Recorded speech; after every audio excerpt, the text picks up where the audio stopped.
First time in a long time, but it seems like just yesterday when we were side by side. Beast mode, no one's blocking our way. These other guys tried it, but them man ain't got the skills of Braden and Davey, brazen and raging, bringing you the thrills and spills.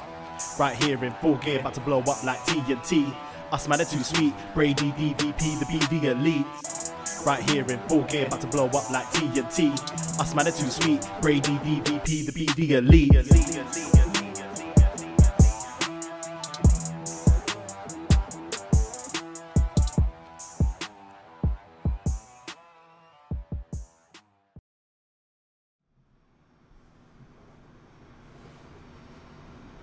Hello, hello, hello. Davey Portman here from UpNXT for a very special Saturday brunch time edition of BDElite. Or, should I say, for the sake of this week, a shot of JD Elite, maybe? Because I'm not joined with Braden today. He's at work because it is Saturday. It's not our usual schedule. But I am joined here today by John Cena. Hello, this is great. I have my coffee here. I'm wearing my pajamas. There's light coming in from the windows. Like, this feels like such a great difference. It's pretty wonderful, I got to admit. First of all, thank you all for joining us. We are alive on twitch.tv/UpNXT podcast. We always do UpNXT and BDElite, as well as our watch-alongs and post-shows live on Twitch. Or you may be listening to us on postwrestling.com, Stitcher, Google Play, Podcast Addict, wherever you find your podcasts. Thank you for finding us, and we hope you enjoy the show. But yeah, John, I got to admit, I could get used to this. I don't know how things will be once Ontario finally opens up and I'm back to work, but I got to say, from an enjoyment point of view, I loved watching Dynamite at 10 a.m. last night. I finished SmackDown, I finished all my chores, I sat down, I had some roti, I had a glass of red, and I watched Dynamite, and then went to bed, woke up, had my coffee, all refreshed, and now I'm here to talk about it. It's so much more civilized. This is wonderful. That was my plan. Last night, I went to go see the new Cruella movie, great movie, and I came home and I was like, you know what, I'm going to take a little nap, like an hour or two, and then maybe start SmackDown on delay, and then go right into Dynamite. I ended up sleeping throughout the whole night. But you know what? I woke up at 6 o'clock in the morning. It was great watching two wrestling shows back to back in the morning. Either way, I definitely enjoyed it. But I'm here. Yeah, morning time wrestling is something I can get used to for sure. Usually when I watch my shows for Shot in the Dark, I usually throw them on in the morning. I'll drop my son off at school, then just kind of put the shows on. So I'm kind of already into that little routine. But yeah, it should be interesting once we get that third hour every Friday with Rampage. For me as well, 10 p.m. is a much nicer time for me, because kind of I've already done everything by then. That's when I'm usually relaxed. I'm a bit of a night owl anyway, so 8 p.m. usually when we're watching NXT or AEW, we're kind of still scrambling around making dinner and that kind of thing and setting everything up for the stream after. So yeah, this was lovely. But first of all, most importantly, how was Cruella? It was good. It was my only main issue is gonna sound kind of weird because I love movies that put music in it, but I feel like every single scene had like a hit song, and I'm just like, all right, we get it. Disney paid for all this music, which was great, but it just felt like too much like just pop music thrown in there. But the movie itself was good. It definitely reminded me of like Joker. It had like that Joker vibe, but from the female perspective, being Cruella. I could see people having some issues, like, you know, this big villain that we've always known is all of a sudden sympathetic character, sort of how it was for Maleficent. But it was a good movie. I liked how they kind of like tied it into even the live action movies. And I know that who played original Cruella in the movie? Glenn Close. Glenn Close. I know she was executive producer, I think, in this movie. Oh, okay. So I think they have plans on maybe the next one being like Godfather 2 style, which is like prequel and sequel. So we might get both Emma Stone and Glenn Close. If that's okay, that's pretty cool. I heard that. So overall it was good. I just didn't want to pay $30 to watch it on Disney Plus, so I used my movie pass. Went on a little date, I guess you can say, and checked it out. It was good. You went on a date? Oh, very nice. Yeah, something like that. Yeah. And female friends. Very nice, very nice. So, as I mentioned, we are live on Twitch. This is the AEW show. where we talk all about AEW. But BDElite, we normally branch off and kind of talk about the world in wrestling in general. And with it being lunchtime, we'd love to take as many calls as we can today. So we've put the link on the Patreon, patreon.com/UpNXT for all patrons, and also the Facebook group. So if you want to call in later today at the end of the show, just follow the Zoom link on the Facebook page or the Patreon. But not much in the news of wrestling this week, was there? Nah, slow day. Oh boy, slow week, I guess you can say. I really feel for John and Wwe, who just kept on pumping out these news shows yesterday, as well as reviewing both Dynamite and SmackDown last night. But where shall we start? Maybe with the WWE New Japan news, potential news that Dave Meltzer broke on Wrestling Observer, that Nick Khan's been in talks with New Japan Pro Wrestling at a potential exclusive deal where WWE will be the only kind of North American partner with New Japan Pro Wrestling. And as always, Wrestling Twitter had a meltdown. I just want to... We've talked briefly off air about this, but I kind of want to get your thoughts on this whole situation. And obviously take all of this with a massive pinch of salt, but we can allow ourselves to get a little bit silly and talk about dream scenarios as well. So overall, what are your thoughts? Are you excited about this potential idea? Are you livid, like some people seem to be? This is terrible. This is the destruction of mankind in wrestling. No, obviously, I'm joking.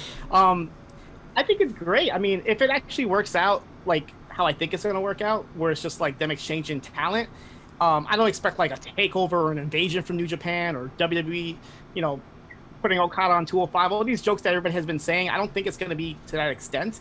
I just think it's going to be talent exchange. Send the Daniel Bryan to New Japan. Send the Kona Reeves, who's like, please send me to Japan. Like, why not? These guys aren't doing anything.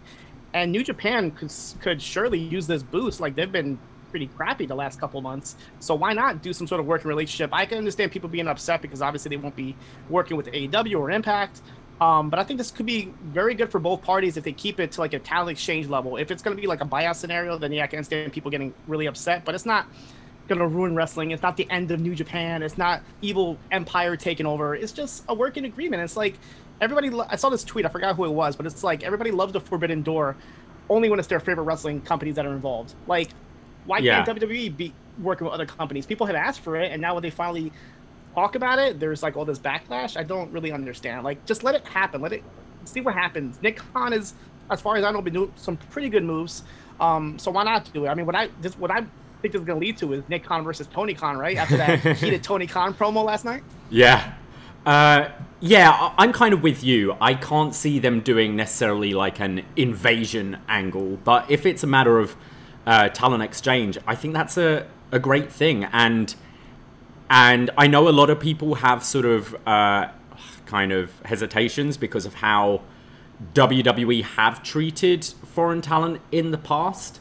But let's remember, last time a New Japan talent came to WWE, they got the W. Jushin Thunder Liger at TakeOver Brooklyn has the win over Tyler Breeze. And personally, a lot of that AEW roster, at least the people like I find interesting, have worked with New Japan fairly recently anyway. So if we're talking about kind of dream match scenarios, for me, the dream matches are WWE and New Japan, because that feels more forbidden to me. The idea of a Daniel Bryan going over there against anyone, the idea of a Volta or a Johnny Gargano or even a Kona Reeves, you know, I think that to me sounds way more interesting. And people are right to kind of feel a bit nervous because of WWE in the past. But I think if this is more of a sort of Triple H, Nick Khan agreement, I don't think we need to worry so much. You watch NXT and they do kind of bring up history and talk about, they mention New Japan sometimes. And I mean, let's look at AEW. I mean, don't get me wrong, I love AEW, but look at this relationship with Impact. Like, if you don't watch Impact, will you be aware of this relationship even being a thing?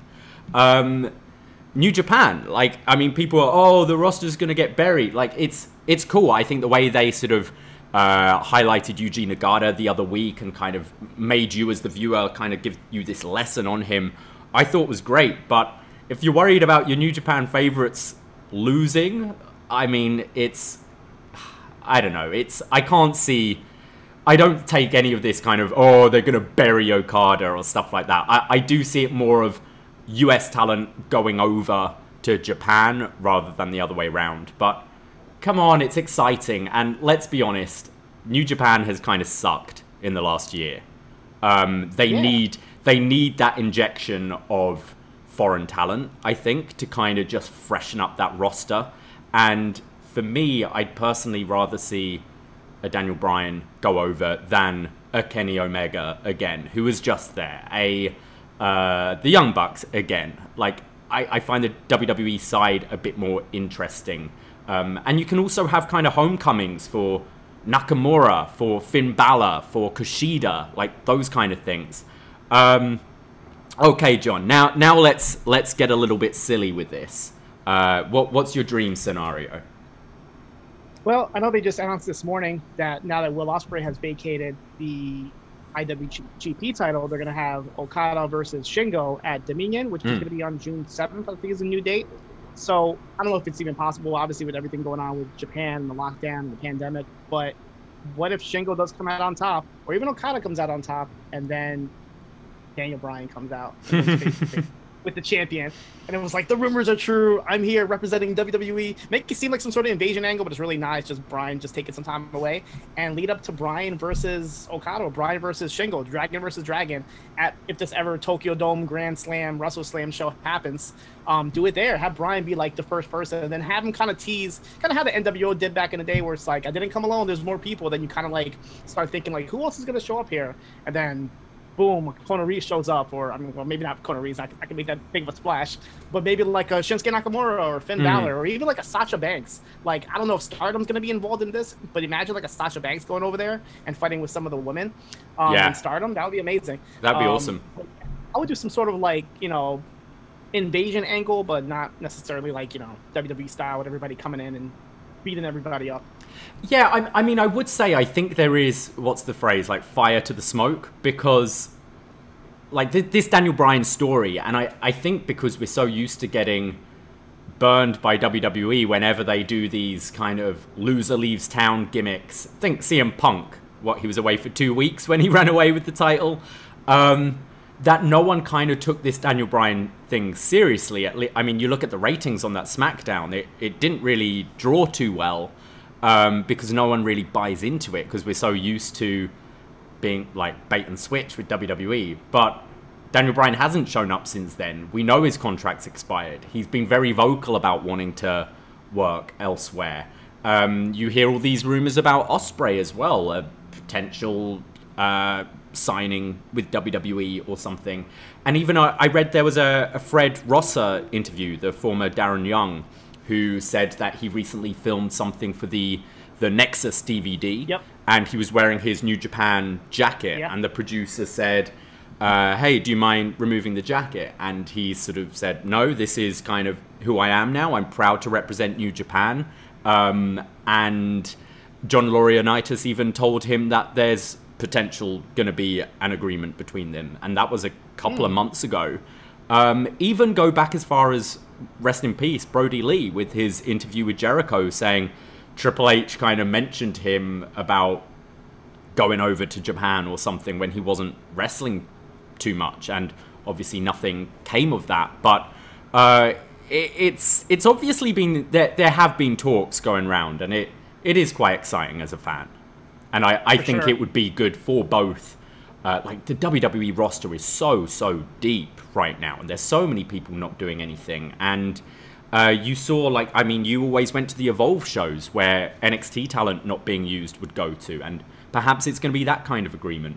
For me, if I'm getting silly about it, I would love a kind of G1 where one bracket is NXT, NXT UK, and the other bracket is Japan, and you could have like Block A US side finals at a takeover, B block finals in Japan, and then have a the big final match in Japan. Like, that's just a pipe dream, but that could be really cool. It's funny you brought up the Nexus thing with Darren Young or Fred Rosser, because I think that's airing in a couple weeks, so it should be interesting to see if they censor it or not, because that could be like a big tell right there. If they just let the logo fly, that could be, whoa, maybe they're working with it. But if they do censor it, they could be, there's could be some ways to kind of cipher that. But yeah, of course, the dream scenarios have been running through my head. Usos versus Gorillas of Destiny, the Big Dog versus the Stone Pitbull. You could do so many matches. And but yeah, like you said, with the whole Evolve thing, that was great. I saw some guys Street Profits were pretty much not really doing nothing. They went to Evolve, won the tag titles. Next thing you know, they're being pushed at NXT, and look at them now. I would love to see the same scenario. Maybe this rumored Evolve show or third show never got off the ground. Maybe they want to utilize New Japan Pro Wrestling Strong. That's shoots in California every month.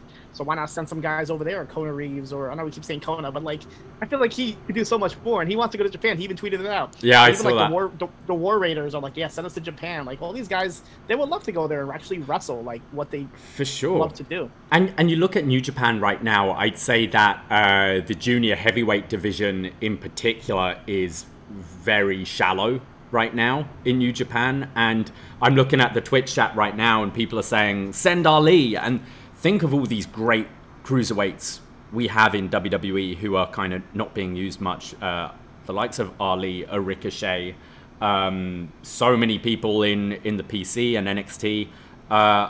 I'm sure WWE are pretty good at letting people down.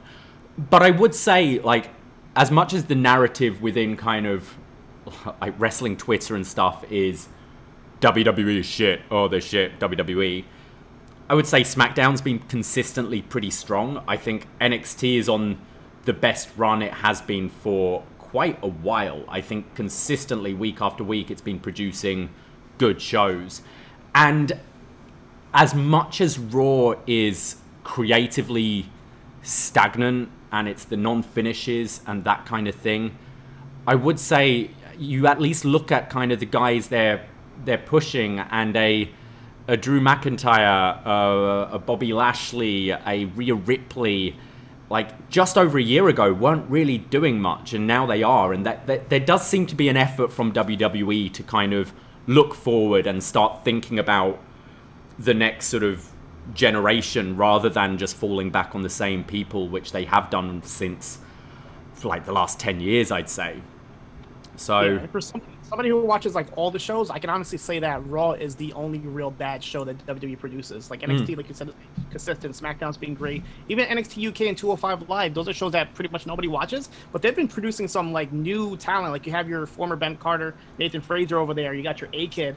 On 205 Live, they're really pushing Asher Hale, the former Anthony Henry, the former Alex Zane, Sterling, Ari Sterling's over there. They're actually pushing new talent and giving them some time to shine on those shows. So imagine down the line if we get some sort of rebirth of a Cruiserweight Classic, and you do the different divisions. You have your NXT UK division, you have your New Japan division, you have your 205 division, your NXT division. You can definitely do so much with all this talent. And I understand why a lot of fans might be upset. Obviously, it's more of the AEW fans are getting upset about this because they don't want their talent to not be able to work with New Japan. I know they have these fantasy bookings of Kenny Omega and Kota Ibushi and Okada and all this, and that's probably going to be thrown out the window. I made a joke that Jon Moxley's probably going to lose his title to Baron Corbin or something because of this. But I can understand why people were getting upset or real wary about the whole situation, but just let it happen. Now, do you think with this whole Tony Khan shooting on Nick Khan thing, do you think that has any truth to it, or you think he's I don't know, I don't know how to read that, because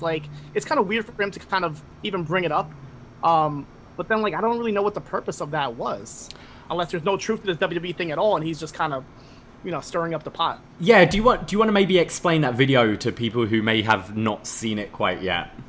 Yeah, so it's him and Tony Schiavone, and Tony Khan is his full Tony Khan Impact mode, where he's just got the shades on and just kind of going total, compared it to Herb Abrams from UWF. It's that total mode. And he's just like shooting on this. He's like, I heard there's rumors from the Observer of WWE and New Japan. And then he's like, Nick Khan, you had these conversations months ago and you haven't done anything. Well, I've used Yuji Nagata and I'll use Red Narita and we have the US champion. So he's like just shooting on him. Then he calls him like the fake Khan. There's only room for one Khan in wrestling. And you're the Khan man of Connecticut. So it's just like this really like old school style promo from Tony Khan, which not really a fan of his promos, but it's like the actual like meat of the topic. Like, why even bring it up? Like, why even like talk about this unless like you have some sort of involvement in this whole situation? Maybe he knows something we don't. Maybe he is the one that has the agreement with New Japan and he just is doing this to make WWE look bad. Who knows? I personally love it because I think we're so used to in wrestling rumors coming out and them not being addressed or kind of dismissed, even though, like, take Edge returning, Edge going, no, I'm not coming back, I'm not coming back, I'm not coming back, and then boom, Edge comes back. You're so used to, in wrestling, everyone keeping everything so quiet and everyone paranoid about shit getting out. I love that Tony Khan just breaks the rules. And the day this drops, he just addresses it very openly. I don't know if there's too much to read into it, but I did find it very entertaining. And it didn't necessarily put me off of AEW whatsoever, but it's not going to be everyone's cup of tea. Well, let's move on and start. There's a couple of documentaries that dropped this week. It's been documentary season in the world of wrestling. We've been having the A&E documentaries and Dark Side of the Ring, and both covered the Ultimate Warrior this week, a very controversial figure within wrestling. Did you get a chance to watch both of them, John? Yeah, I've been consistently watching Dark Side and AEW every week as these new episodes have been airing, and I was kind of shocked. I think that, yeah, I'm going to say the AEW Warrior documentary was definitely better than the Dark Side. I feel like they didn't really hit the points that I thought Dark Side usually does. It might be one of their weakest episodes. They just kind of, and I understand the time constraints. It's only 45 minutes compared to the hour and a half that AEW gets. But I feel like they didn't really get into the Dark Side of Warrior. Like, yeah, you might have mentioned his like cheating on his wife and a couple of the issues with WWE, but AEW definitely tackled more of it. They got more into depth about the whole like college campus tour that he did and the homophobic comments. They showed a lot. They had that whole scenario with the steroid trial and the drugs that he did. They talked about the fallout with WWE and the whole airport incident, the apology video. So I think AEW definitely went more into depth about the Dark Side. I know there's a whole joke about Dana Warrior saying that Dark Side was smut and filth. I think there was more smut and filth in the AEW documentary than there was in the Dark Side one.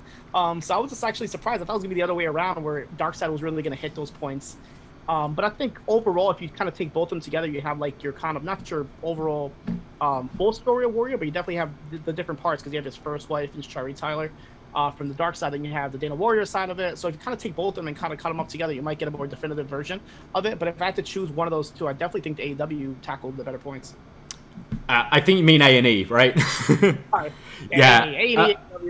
Yeah. I'm completely with you. I thought the A&E one was a quite fair look at Ultimate Warrior. It kind of showcased how popular he was and why he was successful, whilst also kind of making a point that he was more of a body guy and not so much a wrestler. It tackled the dark side of him, the homophobic comments, and the apology I found fascinating, and actually seeing the footage of this stuff as well. But it didn't feel like a complete character assassination as well, because you had the family elements there where, like, sure, this guy definitely wasn't the nicest person in the world, but he's still left behind two kids who have to kind of grow up and deal with the legacy of their father, left behind a widow, and I thought it was a much more fair assessment of him, whilst going into the bits like, this guy wasn't a good guy. Whereas Darkseid just felt, and I've been a big fan of Dark Side of the Ring, but it felt kind of all over the place and a bit more sensationalized than normal. It was just a lot of people saying the guy couldn't wrestle and he was a piece of shit, pretty much. And for me, I'm not a Jim Cornette fan at all. I get he's like a a great wrestling historian, but for me, there's always so much of his opinion involved that perhaps like blurs facts as well. So I tend to, when I see Cornette, sort of just push aside anything he says and don't find it particularly relevant. So in the Dark Side documentary, it was more so his first wife and JR that I was sort of paying attention to. But even then, it was just, okay, the guy cheated on his wife, which is awful, but I'm kind of who didn't in wrestling back then. Yeah, you know, that's what I thought. Like, it didn't really tackle like the drugs and the steroids. It barely tackled kind of the homophobia. It was just, this guy was a body guy. He was a shit wrestler and wasn't a very nice person. And it was all from, there wasn't really any evidence behind it apart from people that didn't like the guy talking about him. And even it's stories I've heard before, but even the stuff with, and then he changed his name to Warrior because he actually thought he was the Ultimate Warrior. I don't really buy that. I think he knew he had a brand behind him, and he knew that WWE would own that, and if he wants to go and make comic books about his character or do these motivational speeches and things, he needs to be the Ultimate Warrior, and therefore changed his name. I don't necessarily buy into the kind of narrative like they did with Pillman, where he got so lost in the character that he thought he was this warrior from this other planet. I definitely think I agree with you. If it's kind of best to watch both, as I think you get a bigger, like a broader picture of who this man was. But yeah, I thought it was a pretty weak effort this week from Dark Side, which surprised me. Yeah, I'm intrigued to see how much maybe they might have to cut out of the Dark Side one. Like Frank mentions how they used Bischoff, and neither one of the shows talked about the WCW stint. I know it was a short time that he was there, but I'm sure Bischoff could probably speak on it about how much of an issue Warrior was even to work with in the little time that he was there. So I'm sure that we'll probably see some like deleted scenes. Fire Frank also brings up the whole Jake the Snake thing with his story about the Hall of Fame and the roll of quarters. Like there was definitely some funny things today that I'd never heard before, but I feel like the Dark Side definitely cut out a lot of things they were probably meaning to put into it. Not enough to make a second part like Pillman, but definitely some stuff. Also, did Jake say that he was meant to be champion, but Warrior, he had to ask Warrior first or something like that? Yeah, like that the whole stuff thing was weird. He was like, I lost out on all this kind of championship money because Warrior didn't want me to be champion. And I'm thinking, he needed Warrior's permission, which didn't make any sense. Like, I never heard that in wrestling. Like, do you need somebody's permission to go on a world championship run? But yeah, that was, I don't know, Jake's stories have kind of switched over the years. So exactly. And that's the thing. Like, it was only really JR watching that doc where I go, okay, you were talent relations. I listen to your podcast. You always speak your mind and say what you think about these people. You might not agree or disagree with the guy, but I think he's pretty fair in his assessments a lot of the time. Well, talking about the Dark Side of the Ring, I guess, there was some news actually coming out of this AEW Dynamite last night from the Spanish commentary feed during commercial break, picture in picture, where it sounds like one of the commentators was kind of racistly mocking Hikaru Shida. Have you had a chance to listen to this yet, John? I did, and I actually spoke to one of my friends that's like fluent in Spanish and was like, maybe you can get a better idea of like what they said here, what the meaning of it. But it looks like they were, I guess, like during commercials, they didn't know they were being recorded, but during commercials, they were kind of trying to figure out, okay, who's going to interpret who during this Shida Brit Baker promo. And then it's 4 people on commentary. So it's Alex Abrahantes, who we've seen with Penta. It's Willie Urbina, who used to work with Impact, Thunder Rosa, and Dasha Gonzalez. Mm. So I guess like Alex and Thunder were like, Willie, do Shida, and then he went on this disrespectful like Asian stereotype mocking. You can go online and listen to it yourself, and everybody's kind of like laughing at it. Like Alex and Thunder were like, oh, let's laughing at it, but you could kind of hear Dasha kind of like, hey, don't do that, that's not cool. But it was totally uncalled for. I mean, even if they weren't being recorded, why would you do that, like, to your coworkers? And like I don't. And of course, AEW is always like, you know, AEW is for everyone. So it's like, why represent the company in this fashion? Like, it's disrespectful to do in any fashion, obviously, but to even do this, like, with your work, like, and Thunder Rose, I mean, I'm not blaming her, but the way I saw it, she was kind of laughing at the situation. It could be a nervous laugh, it could be just her laughing because she thought it was funny. But why do this to your coworkers? Like, why? It's just, to me, it was disgusting.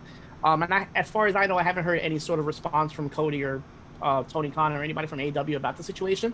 But I can definitely see possibly Willie being let go or suspended on this. I mean, something has to happen. Yeah, I think, I mean, it's disgusting. There's no place for that ever, especially in 2021, especially in a company that's meant to be all-inclusive, and just it being your colleague. It's your coworker, it's possibly your friend as well who you're mocking there. And I think how shitty it must be for it's hard enough being a foreigner who has little English, living in a country, being kind of immersed in that. Add on top of that being in a pandemic where you're not able to just go and see your family. You're probably on your own a lot more. And to have your colleagues, like probably your only kind of social circle, mocking you like in a racist manner, it's pretty fucking disgusting. And I feel really bad for Shida. I think that Willie guy needs to go. I think it's, sorry, but we saw those tweets before from Tony Khan saying Hogan isn't invited, isn't allowed at AEW events because of things he said in the past. I don't think this can be a slap on the wrist. The guy needs to go. And I'd say maybe even suspend the other people for kind of encouraging it, laughing along. Right. But from everything I've heard, Dasha kind of tried to like shoot it down, but it's not cool. And also it's like it puts Tony Khan in a shit position. It's 48 hours before the pay-per-view and you're going to want a Spanish commentary team, and you're in a position where perhaps you're going to have to let go of your team like right before a pay-per-view as well. I don't understand how these people, like, picture-in-picture has been a thing with AEW since day one, since Dynamite started. How are the commentary team constantly forgetting they're not on air? Not that this should be said off air either, but it's pretty shameful. And yeah, it was really like horrible to hear last night, and I feel for Shida, and yeah, I think something needs to be done. I'm sure we'll hear something in the next couple of days. Maybe just get through the pay-per-view cycle, and then come the new week, there might be some releases or something. I don't know. Funny part is I heard about this before I even watched Dynamite. So when I heard Shida's promo, I'm like, her English is freaking good. Like, what are you guys even talking about? And then like I have a feeling though, because I feel like Tony Khan doesn't like firing people. And I know when it happened to the whole issue with Sammy Guevara, even the Jimmy Havoc issue, they both didn't get fired. They both got either suspended or sent to sensitivity training or something. So I feel like we probably will see the same case here with Willie, where he might get sent to some sort of sensitivity class or something. But I feel like he doesn't like firing people. That's not like his go-to. The difference is both the Jimmy Havoc and Sammy Guevara things accusations were from... Yeah, and they were from the past, right? They were pre-AEW. Yeah. This is on Tony Khan's broadcast. And if you're on TV, you represent Tony Khan. You represent the people you work for. And if you don't do anything about it, people are going to look at Tony Khan. And people are going to look at like this company as hypocrites for not doing anything about it. Yeah, but when Jim Ross said his like bacon comments, nothing happened to him. So, I don't know. I mean, that's a whole different scenario, don't get me wrong. But that's also like something that was kind of controversial in a way. Like, you don't say that. Like, that's gender opposed to race. But still, like, I don't know. It should be really interesting. I hope they at least make a statement and don't ignore it. And as somebody mentioned in the chat room, I guess the earliest we'll find out is at Double or Nothing. We'll see who the Spanish commentary team is tomorrow. Yeah. Well, let's quickly run down everything we've got on the feed before going into this week's AEW Dynamite. We've just released a new episode of Was Next, where Braden and I are covering the March 27th, 2013 edition of NXT. really bizarre episode. Did you know Randy Orton once wrestled in NXT? Well, we're at that episode. Randy on NXT. Go check that out on the Patreon. We've got our review of Street Fighter Assassin's Fist, the mini-series on the very popular video game Street Fighter. Really fun show. That will be dropping in the next couple of days with Braden and I. And then obviously we've got our UpNXT review. We hosted a sing-along on Twitch on Wednesday night of Beauty and the Beast, which was a lot of fun. I don't think it'll be the last sing-along we do on Twitch. For those of you that happen to join us, I hope you enjoyed it as much as we do, and we had a lot of positive feedback. Sounds crazy. Yes, we're a wrestling podcast that occasionally sings Disney on the internet with our internet friends. So more of them to come. And then, of course, tomorrow night, live on Twitch, twitch.tv/UpNXTpodcast, we will be hosting a live watch-along of Double or Nothing, followed by a post show, and I'm sure Sino and I will be giving all our predictions for that show later today. But without any further ado, let's go into AEW Dynamite from May 28th, 2021. And first thing that slaps you in the face right away, we have a crowd. Yeah, I honestly forgot about this, or I just didn't know that there was gonna be a crowd. So when I turned it on, I was like, holy shit. Like, I was like so shocked because like it was so overwhelming. All these fans here, nobody wearing a mask, which at this point, like, I'm not going to comment on that anymore, but it was just jarring to see this. And then not only the fans, but the whole like set design was different. You had like a center crowd, kind of like how in a baseball field you have like the crowd, and then they don't have the two tunnels anymore. It's just the one tunnel, which I'm kind of surprised. I kind of like the whole heel babyface dynamic with the two tunnels. So I'm not sure if it was a permanent thing or just for the daily play setup. But yeah, the whole set design was different. There was fans everywhere. You couldn't even see the AEW Dark roster hidden amongst them. It was just like an actual like wrestling event. That was great. Like I was already happy just to see that. Yeah, I loved it. I'm with you. I completely forgot this was happening. I knew we were getting it for Double or Nothing. I didn't realize we were getting it for this Dynamite. And yeah, obviously we've been having crowds the whole time with AEW, sort of mini crowds. Like you've had the AEW Dark roster, and you've had some crowd in the sort of upper bowl.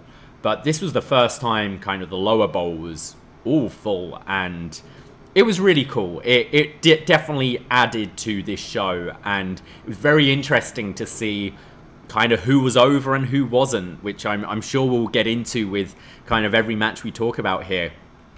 And we start off, the first person to come out is Darby Allen with Sting, the former TNT champion. Huge ovation, I'd say, for Darby Allen, and he's taking on Cesar Bononi. Darby keeps on going for the Fujiwara armbar early on, and Bononi comes back targeting the still injured ribs from Darby, obviously when he was thrown down the stairs from Sky and Paige, and then after that the brutal match against Miro. So Bononi quite smart here, targeting those ribs. At one point he tosses Darby from the stage into the ring, and this is when the crowd are getting majorly behind Darby Allen, chanting his name. Bononi keeps on going for pins, kind of forcing Darby to kick out, obviously adding even more pressure to those injured ribs. Darby fights back with this sleeper hold, and we kind of saw this in his TNT title defenses. Even though he's a babyface, he's not afraid to kind of get a little dirty when he needs to, and he just smothers Bononi's face here, like grabbing the nose as he's applying this sleeper. So Aubrey starts making the count. Then Darby hits the Stun Dog Millionaire, followed by a shotgun dropkick and the coffin drop to put Cesar Bononi away. Yeah, I thought this was an okay match. I thought Bononi, obviously being the bigger guy, kind of posed somewhat of a threat to Darby, but ultimately this was just a sort of rehab match for Darby following his loss of the TNT title and getting prepared for the big match at Double or Nothing. No, I think Darby was the perfect person to open up this new crowd era of AEW, because obviously his reaction is great. And then put him against somebody with the size, like you said, like a Bononi, just kind of like, whoa, he can like take this guy down. We should be noted also that like the camera angle is different now. It's from the perspective of the center crowd, so it's the opposite side of what the way it used to be with now. You see like the tunnel on the right side of the camera shots, so they definitely changed that up. So that was a little like weird at first to get used to. But yeah, the match was good for what it was. There was one thing on commentary that I didn't notice that I wonder if it was either a slip up or like he wasn't supposed to say it. But they were talking about Miro later on, and Shivani mentioned that he's the television champion, and then Excalibur quickly was like, no, the TNT champion. So in my head, I'm thinking that maybe Shivani was in a meeting earlier with Cody, and they're like, oh, just so you know, when we transition to TBS, we're gonna change the TNT title to the television title. So I feel like that might have been like a foreshadowing of a title change. But yeah, I'm a fan of Bononi. I've been watching him every week, literally on Dark, with the whole Wingman crew, with him and Pretty Peter Avalon, Ryan Nemeth, and JD Drake. I've been a fan of their work there. So I kind of expected him to lose regardless, but this was great. And obviously what happened after was a pretty good way to start the show. So after the match, Darby grabs the mic and he calls out Ethan Page and Scorpio Sky, saying, I'm not waiting to get jumped from behind. I know that's your plan. Come out and let's do this tonight. So Sky and Page come out and they say, you expect us just to come down there in our fancies and fight you for free? Crowd are getting really behind this. There's chants of you suck at Sky and Page. And they say Double or Nothing will be the ending of one legend and the start of two more. And after this, Bononi, Pretty Peter, Ryan Nemeth all attack Sting and Darby Allen. They're beating them down. Sky applies the heel hook and Page they go to break Sting's like ankle with the steel chair when the Dark Order run out for the save. Yeah, this was fun. We've seen these beatdowns quite a few times. Just one last time to hype up for the match. They're making it very clear this will be a proper match. This won't be a cinema match. This is Sting's first sanctioned match in front of a crowd in 6 years. I fully expect what are they called? The Pretty Picture? The Wingman. They were called the Pretty Picture. They changed it to the Wingman. It might be a trademark issue, but yeah, the Wingman.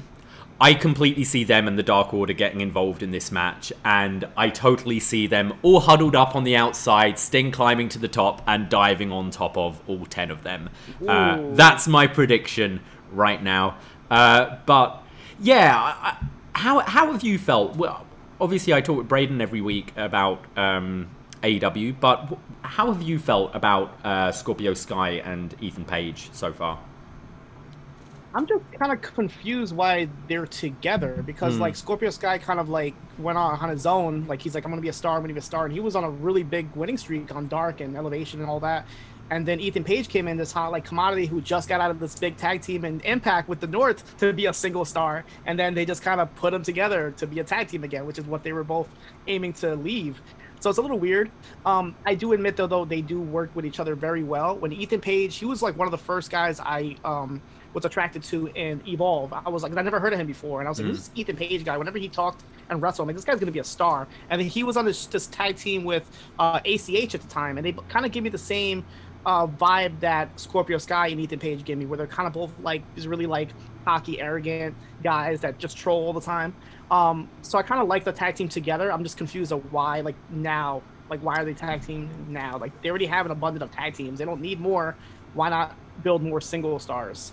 Yeah, I feel perhaps this is just for the Sting match, and I can see them like not having a big breakup but going their separate ways after this. I see this as two single stars who are teaming up to take out this legend, rather than we're going to be a tag team with aspirations of tag team gold. I like the choice. It's interesting. When kind of Sting came in, kind of you expect kind of the Cody match and maybe even a Jericho match and stuff like that. And I like that Tony Khan is booking him against these younger guys and using it to elevate young people. I don't feel Sky and Page have fully connected yet with the audience. I don't quite buy them yet. And I'm a fan of both talents. It does feel a bit jarring, these two together for me. But I would say Sky is improving on his promo every week. I think he's starting to become a bit more comfortable in his skin, and I'm getting more from him now than I did kind of with the SCU run. Yeah, I think everybody just wants to see Ethan Page and Darby Allen do their rivalry again. And then do we get Scorpion Deathlock Sting versus Scorpio Sky? Is that going to be like their offshoot? Who knows? Maybe, maybe. We go to the weigh-in of Cody Rhodes and Anthony Ogogo, my favorite feud in all of pro wrestling, because I just love patriotism. Paul White comes out, the Big Show. He comes out and says there's going to be no shenanigans tonight. We're going to have a serious weigh-in. I'm here. No BS, right? No BS. BS. I'm big. It should be noted, though, his theme music he came out to is the theme song to AEW Dark Elevation, because I was listening to Mikey Ruckus, who does the end music for AEW, on their podcast, and they were saying that they're still working on this music because Paul White keeps asking for like some Lenny Kravitz sounding music, and like what he does, like Paul White keeps rejecting. So I guess in the meantime, they're just using the theme music for AEW Dark. Wow. So Big Show's there to make sure this goes smoothly. Did he achieve that? We'll see. Ogogo comes out first, and I quite like the beginning of his theme. He has the bells of Big Ben. I thought was quite a nice touch. He comes out with the Factory, QT Marshall, Nick Camarado, and Aaron Solo, all representing the UK here. Yeah. Aaron Solo with a kind of Seth Rollins-inspired Union Jack suit. There was some other guy with them that I didn't recognize. It was like some guy beside him. I don't know if you know who that was. He was like, he had some like funny-looking hair and a hat on. I had no idea who that was. Oh, I didn't recognize, no. QT in a kind of red, white, and blue sort of Tony Soprano-style bowling shirt. Jim Ross even calls him out and says he looks like a little Tony Soprano. QT comes to try and get the crowd riled up, saying we're in Tim Tebow country, but now it's time to look at a true athlete, shitting on the Jags' latest signing, and then everyone's booing him. So he's going, why are you booing Paul White? Paul White's a legend. You shouldn't be booing Paul. And then Paul White gets them to hurry up and says to Ogogo, like, you can't come out on your own. You need all your guys. You need all these guys. Are you scared? Like, this is a bit pathetic. You're coming out with all these guys as Ogogo is with 4 other people. Cue Downstate and Snoop Dogg as Cody Rhodes comes out with a fucking army, and Paul White's just cool with this. How many people are in this thing now? It was literally the entire like Nightmare Factory students plus their families and their relatives. Like, I'm like, what is going on here? There's people like I've never seen before in my life coming out, and I'm like, this is like, I mean, it gave me like boxing vibes, obviously, but even boxers don't come out with this big of an entourage. Like, I'm like, Jesus Christ, Cody. This was insane, and the fact Paul White was just cool with this after giving like Ogogo a lot of shit for just coming out with his 3 mates. Come on. I thought you said no more BS, and you're showing clear favoritism here, Mr. White. He calls out Cody the American Dream. Cody comes out wearing this tracksuit with Eat Clean Bro stitched on there. I don't really know what that's all about. Cody strips down into his CKs and gets on the scales to be weighed first. And Big Show, sorry, I keep calling him Big Show. He's still Big Show to me, damn it. Doesn't know how to work these scales. He was so lost.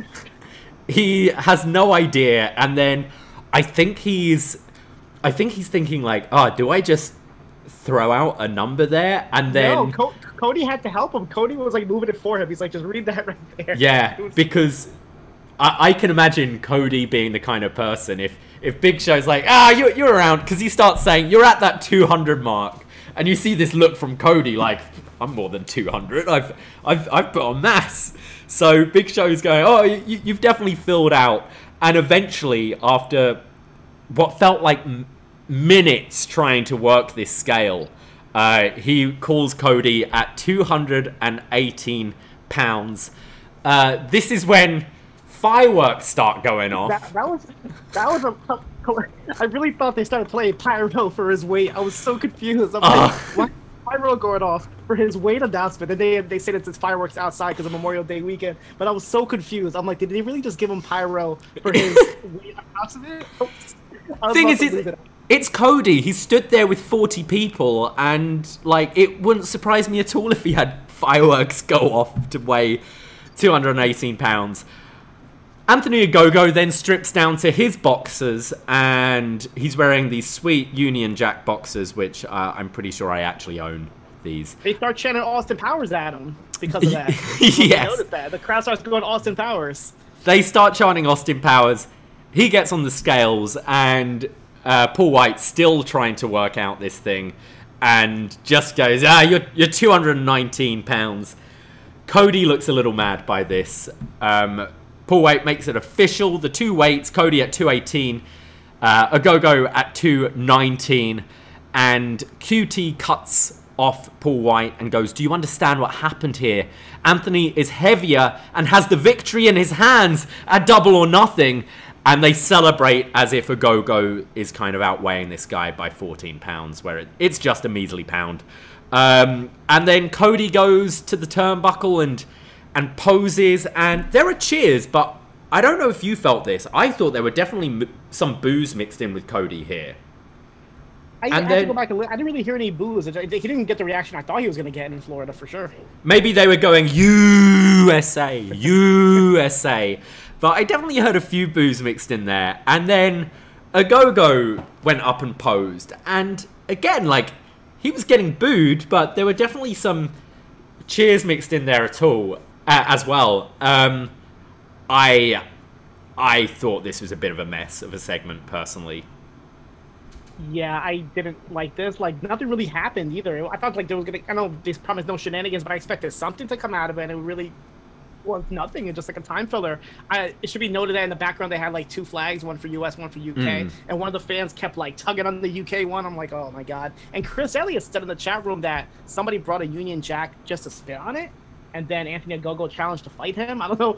I want to go up and read about that, but that sounds crazy. But it should be really interesting what happens on Sunday, and I really hope that Cody Rhodes comes out to the full Apollo Creed, Living in America introduction with this Uncle Sam hat and the fireworks and everything. I want to see him go full out. At this point, like, the internet hates him. They're not going to like him. The fans are going to cheer for him probably, but I want to see just Cody go full out douchebag level America.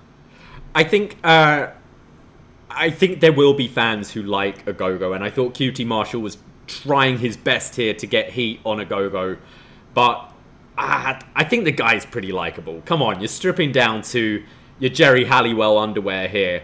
I think he's got a natural charisma about him. I think people are going to be curious to see what he's like.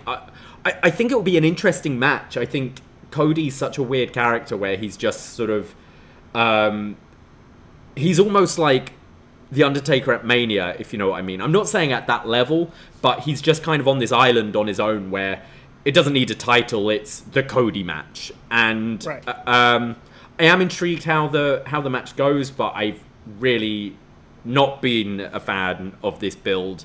I just think Cody comes across a bit of a tit here. And yeah, this segment, like, if you were flicking through and you're just seeing the Big Show trying to work scales for a couple of minutes, I can't say I'd stick on the channel for this one. We get a video package for the Stadium Stampede between the Pinnacle and the Inner Circle. MJF says Blood and Guts might have seemed... Sorry, Jericho says Blood and Guts might have seemed like the ending, but this is just the beginning. MJF chose this match because the Inner Circle lost at this last year. Jericho saying, we know what it's like, we know what to do.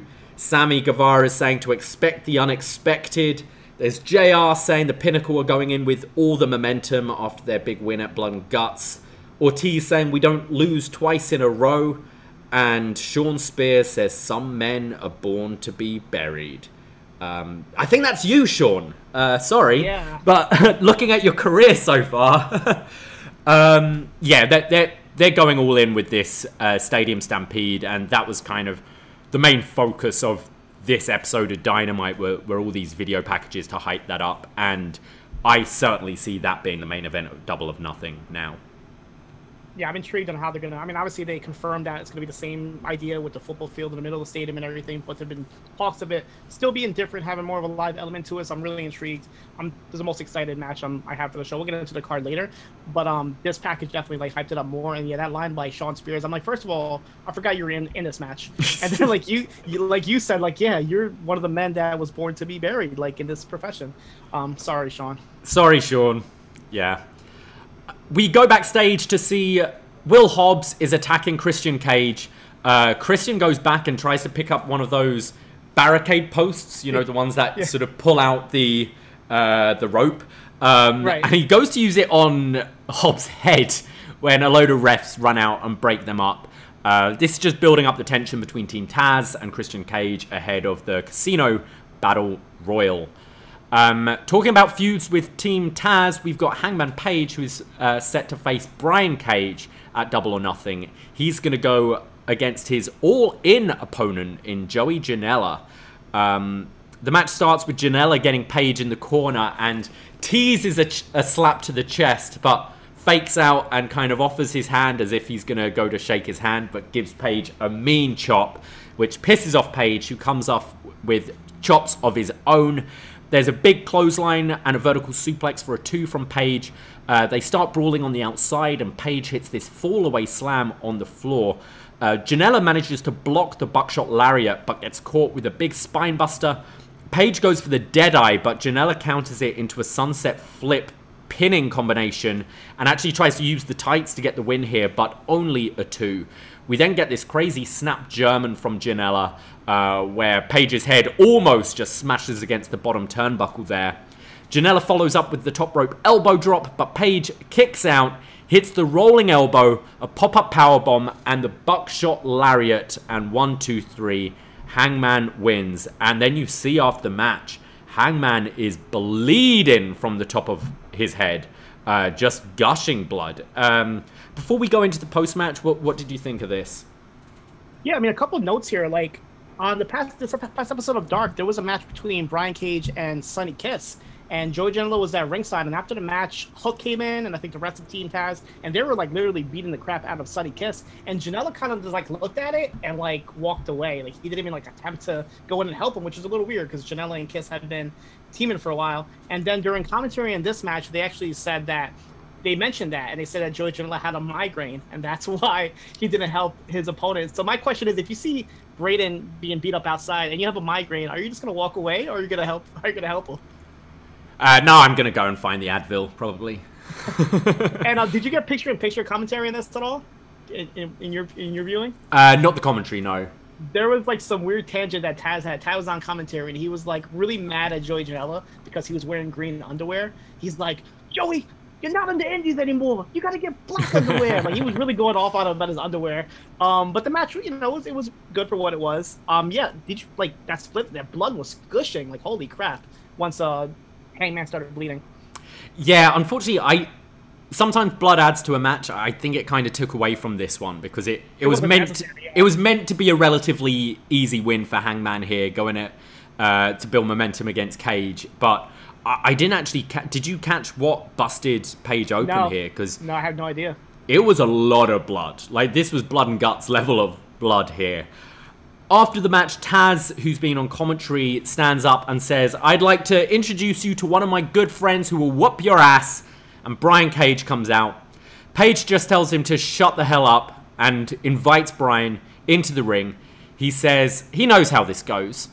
I'm face to face with you, and then Ricky Starks and Hook come out and they take me out, and as he's saying this, sure enough, there's Hook climbing up on the apron, and Page says, I expect that from Taz, but I don't expect it from you. Are you the kind of guy who needs these guys to help whoop my ass? Or maybe your balls have shrunk all the way up by now. And Taz is going like, careful, careful, Page. Page tells him that at Double or Nothing, you should face me alone and leave the others behind. Cage says, you want me one-on-one? You got it.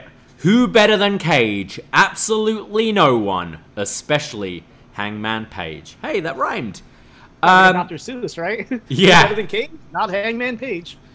I thought Cage is sounding better on the mic now. I mean, we've made a lot of fun of him on this show with his one-lines, but I do think he's seeming a bit more confident now, and I still feel they're even building up that tension between him and Team Taz, because when Paige is sort of calling him out to come on his own, there's Taz on commentary going, no, you're crazy. Like, and Cage is like, no, you want me on my own? You got it. I think this could be a really excellent match, actually, at Double or Nothing. A bit of a sleeper.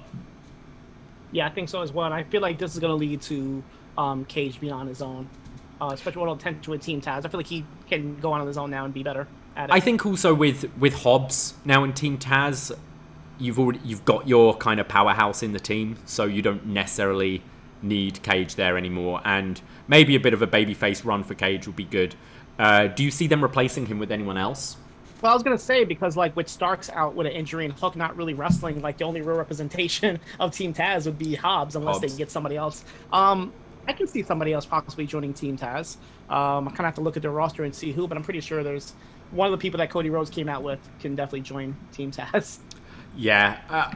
I'd still like to see Layla Hirsch in this team. Ooh. Okay. I just think she kind of reminds me of Taz, just a bit, like, shorter in stature, but with all these great suplexes and a bit of a sort of almost kind of Olympic style about her. Mm-hmm. And I think could add a fresh dynamic to the team, and especially with that women's division, kind of Taz kind of representing her.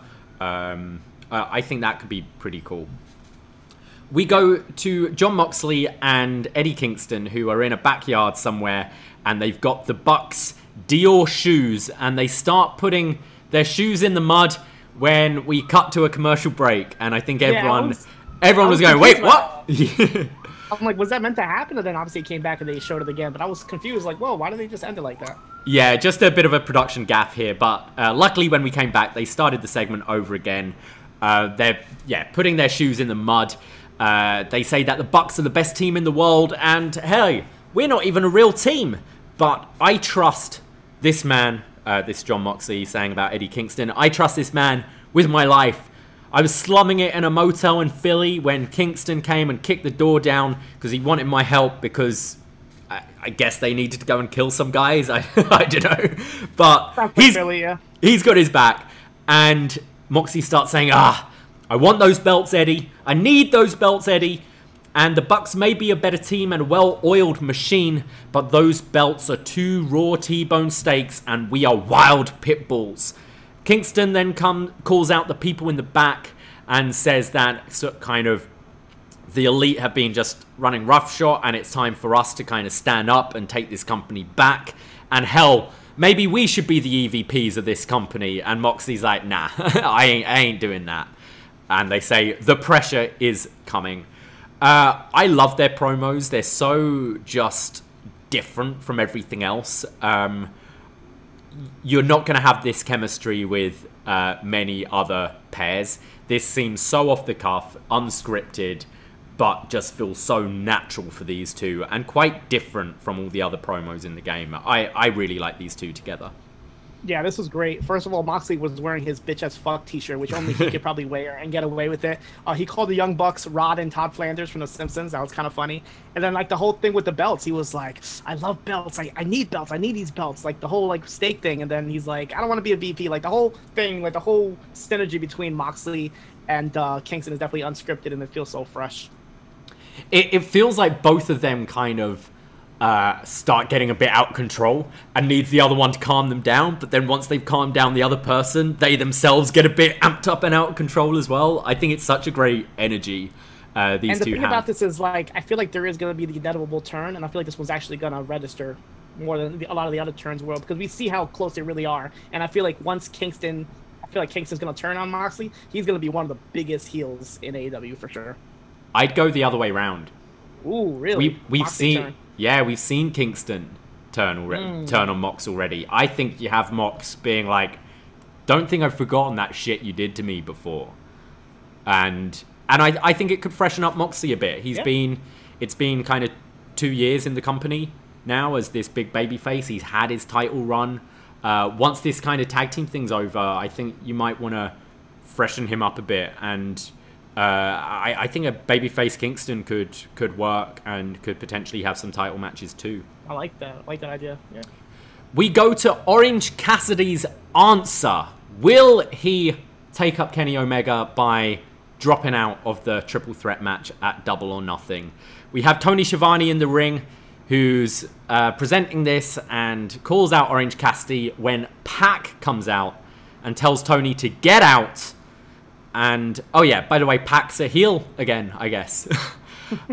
Pac says that this Sunday, Orange Cassidy is irrelevant. The only person of relevance is the new AEW champion, me.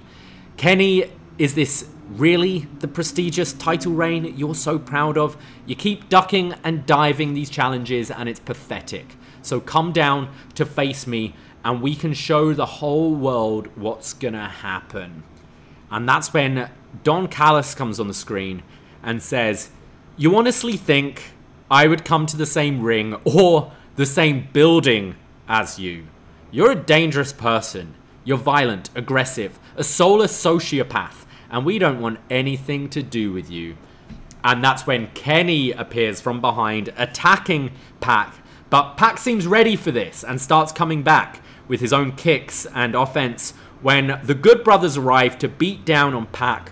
When the rest of the Death Triangle, Penta and Phoenix come for the save, Omega goes for the One-Winged Angel on Pac when the Pixies music hits and Orange Cassidy with the Best Friends and Chris Statlander comes out. He gives Kenny a letter. Kenny opens it and it's the contract ripped up. Orange hits the orange punch to Kenny and then Kenny goes to pick up the AEW title but sees that Pac's foot is on it. So Pac goes to powerbomb Orange Cassidy, but Cassidy slips out and hits the orange punch to Pac, and then Orange poses with the title. Orange Cassidy, have you never watched wrestling? You don't pose with the title before a title match. Yeah, at this point in the show, I was getting a bit tired of someone in the ring calling out someone and saying, I know you're going to attack me from behind anyway, but I'm going to call you out, and then getting attacked from behind. We had this in the Darby segment, we had this in the Hangman segment, and now we've had this in the Kenny Pac Cassidy segment. It was getting a bit repetitive for me at this point. Yeah, I'll be honest, like the only real part I found entertaining was when Orange handed Kenny the envelope and it said for Ken, but it didn't fit, so he crossed out Ken and then wrote Kenny on the bottom. It seems like an Orange Cassidy thing to do. It's like, oh wait, it doesn't fit, let me just cross it out and write it again. And I don't know if it's just me, I even rewinded it a couple times to make sure, but did it sound like Orange Cassidy didn't really get that big of a pop? Like, I wasn't sure if it was just a crowd. No, like, I'm with you. Right? So I'm wondering if maybe he wrestled earlier on Dark and that was like the big Orange Cassidy pop, because you would think all this music, like, oh, he's going to, get this huge pop. And I'm like, they really didn't cheer for Orange at all. I was a little shocked by that. Yeah, it was a bit lackluster. I'm sure people will get behind the near falls in the triple threat. I'm really looking forward to the match itself. Oh, yeah. I just almost wish it was not for the title. Like, I wish this was in another universe where this was maybe a number one contenders match where you could buy Pac or Orange winning, but there's no way Kenny is not winning this match, which kind of just takes a little of the luster out of it for me. But I do think it will be a good match, and actually really interesting dynamic with these three. But I can't say I've been particularly invested in the story. We go backstage to Jade Cargill, who's being interviewed, when she's interrupted by Big Money, Matt Hardy, and Matt says he will win the Casino Battle Royal and then win the AEW Championship, and Hardy asks if she wants to join a winning team. But this is when Mark Sterling walks in and says that Jade has already joined him, and if Hardy keeps accosting her, he will have to slap a restraining order on him. And Sterling says, unlike you, who takes 30% regardless from your clients, I'm working pro bono, and I'm going to only take a commission if Jade wins the match. And he even gives Matt Hardy his card. And Jade seems pretty happy with Mark Sterling here. Yeah, after all these weeks of not wanting a manager, she got a manager. this was, again, a bit underwhelming, wasn't it? Like, all these weeks with these promos, and then it's just, we don't even have a big reveal that it's Mark Sterling. He just shows up. I feel like it's gonna lead to her, like, losing and then just kind of getting rid of him and then going to somebody else. Like, just kind of, like, experimenting with different managers, I guess. I was wondering if they maybe had someone else who they thought might be coming in, who might not be anymore. Possibly a Thea Trinidad. Someone like that. Okay. Which maybe, obviously, she was seen in the PC recently, so maybe kind of that fell through. But just felt a bit underwhelming after all these weeks. It was just thrown away in a backstage segment. But it's Mark Sterling at all people. I have quite enjoyed Mark Sterling, though. So I would be interested to see how this relationship goes. We go to Jade Cargill's match where she's fighting AEW Dark regular Kylan King. Is this her Dynamite debut, perhaps? No, she wrestled before. She's had a handful of matches, but it's been a while since she's been on Dynamite. And if I'm correct, she's had quite a bit of a run on Dark recently, having lost all of 2020. She's on a bit of a streak, is she not? Yeah, she definitely is. She's actually been aligned with Big Swole and Red Velvet. They've had like little trios that they've been doing tag matches and everything. She's been actually winning a lot. I'm surprised they still haven't signed her, as far as I know, but she's one of like their prize students. I'm sure it's only a matter of time. But yeah, it was good to see her on Dynamite. Like she chases me wherever I go. She's like, I found out Cito's doing this Dynamite. I'm gonna wrestle on there too. So it starts off with a Greco-Roman knuckle lock test of strength, with which Jade, obviously being the stronger competitor, gets King down, but King actually starts to power up and push Jade back, so Jade decides to just kick her in the midsection. Jade does some bicep curls with King before delivering a power slam. We go to a commercial break, and after the break, Jade dumps King to the outside, where Sterling even offers King his card to maybe be represented. And then we get the Glam Slam, or as Jade's calling it, the Jaded, for the win. 1, 2, 3. Yeah, this is probably the most that Jade has shown in her matches. I think she looked great in this match. We were talking earlier about Team Taz, and I don't know why it just popped in my head, but can you see maybe Jade down the line joining Team Taz? She'd fit, for sure. Like, I think her personality would fit. Yeah, not a bad idea. I think with Team Taz, I would like to see a woman join. I think it would change that up a bit. Because then Taz has kind of people in each sort of division. He's got a heavyweight. He's got a more of a cruiserweight. He's got a woman. I think that would be good. Yeah, I think Jade's looking impressive. I kind of feel, and I guess it was just because of the commercial break, kind of the kind of where it fell in the show. I felt Jade could have maybe done a bit lighter work with her. But it was good to see her go, and she held her own, and very impressive, considering this was, I think they said, her 6th match. She looked good here. After the match, Aubrey goes to raise Jade's hand, but she pulls it away as she wants Mark Sterling to lift it for her. And she just keeps yelling in the camera that she's a bitch. I'm a bitch! I'm the baddest bitch! I'm the bitch! I'm the bitch! You're not a bitch, I'm a bitch! Do you do that in the morning, like when you get ready and you start like fixing your hair? Do you just start screaming that in the mirror? Every day in the mirror, yeah. I'm the baddest bitch. We go to Jake the Snake Roberts with Lance Archer, and this is ahead of Miro's TNT title defense against Dante Martin from Top Flight. Jake says, Dante, if you win, you'll be the youngest AEW champion ever. But Lance doesn't care about Dante Martin. He hopes he does well, but this is about Miro, and Lance will be the new TNT champion. This was very quick, straight to the point, but I thought at this point, these two sounded pretty good. It was good. I mean, all I really got out of Lance is he just wants to punch Miro in the face. That's all I really got out of this promo. Yeah. We go to the TNT Championship match. Dante Martin taking on Miro. I believe this is Miro's first TNT title defense. Yep. And holy fuck, this guy was over. Yeah, for sure. Yeah. Miro's going to kill you, Chance. This is the Rusev Day type of vibe that I got from him. He's probably going to get one of the biggest reactions on Sunday. Yeah, quite surprising, I thought. I think maybe his turn has come at the perfect time, because I don't know anyone who is a fan of the video game stuff, the stuff with Kip Sabian. And I think maybe the people who bought into Rusev back in the days of that first US title run where he came out with the tank, the Rusev Day time, I think over the last couple of weeks, he's finally shown he's a killer. The guy can talk. The guy's so, like, very funny, very quick on the mic. And I think the crowd finally, like, fuck yes, this is the Miro we wanted. And it's kind of perfect timing because this guy was the babyface in this match. And poor Dante Martin was nothing more than fodder here. And the crowd were not going to buy into him at all. Miro delivers this kick to the spine of Dante Martin, and the crowd starts chanting one more time. So Miro teases it, but then turns and kind of starts conducting the crowd, and they just love this guy. Dante does manage to come back briefly. He hits a jawbreaker. Miro goes for like a falling headbutt, but Dante moves out of the way, gets some offense in with an enziguri, followed by springboard moonsault, but only a 1 count. Dante hits the springboard dropkick, but only a 1 count again.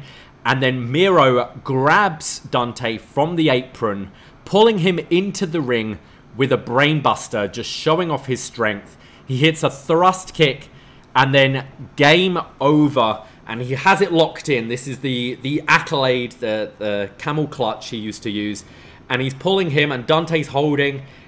And then Miro pulls back even more, causing Dante to tap. And then after the tap, Miro pulls this right back, and this is the version of the game over we saw him use on Darby, which I think looks absolutely devastating.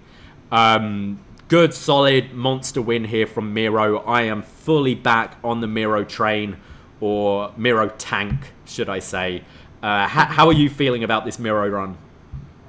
I think it's going to be great. I feel like I said earlier, I think he's going to be one of the most over stars on Sunday and just AEW in general going forward. You have that history with the whole Rusev Day, and like you feel like he never got that proper push in WWE that he was supposed to, like main event level. And I feel like he could get it here. I can definitely see him being a world champion in AEW down the road. Imagine, like you said earlier, with Moxley turning heel. Imagine a heel Moxley versus a babyface Rusev.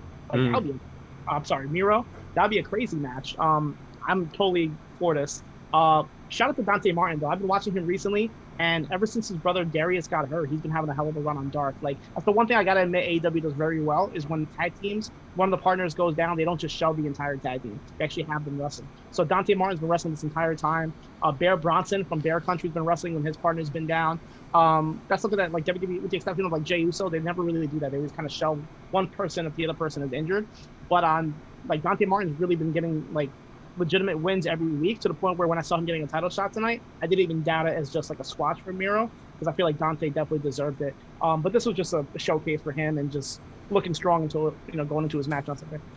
Yeah, I honestly think now Miro could be a real player in AEW, and the crowd love him. He's so legit as well. That match against Darby reminded me of a Brock match. And that's a great thing to have. He looks like a monster. The guy can wrestle. He's got some pretty good moves. Looks just aggressive in everything he does. And then he's got these great one-liners. I think we're going to have quite the run with Miro here. After the match, Jake the Snake and Lance come out.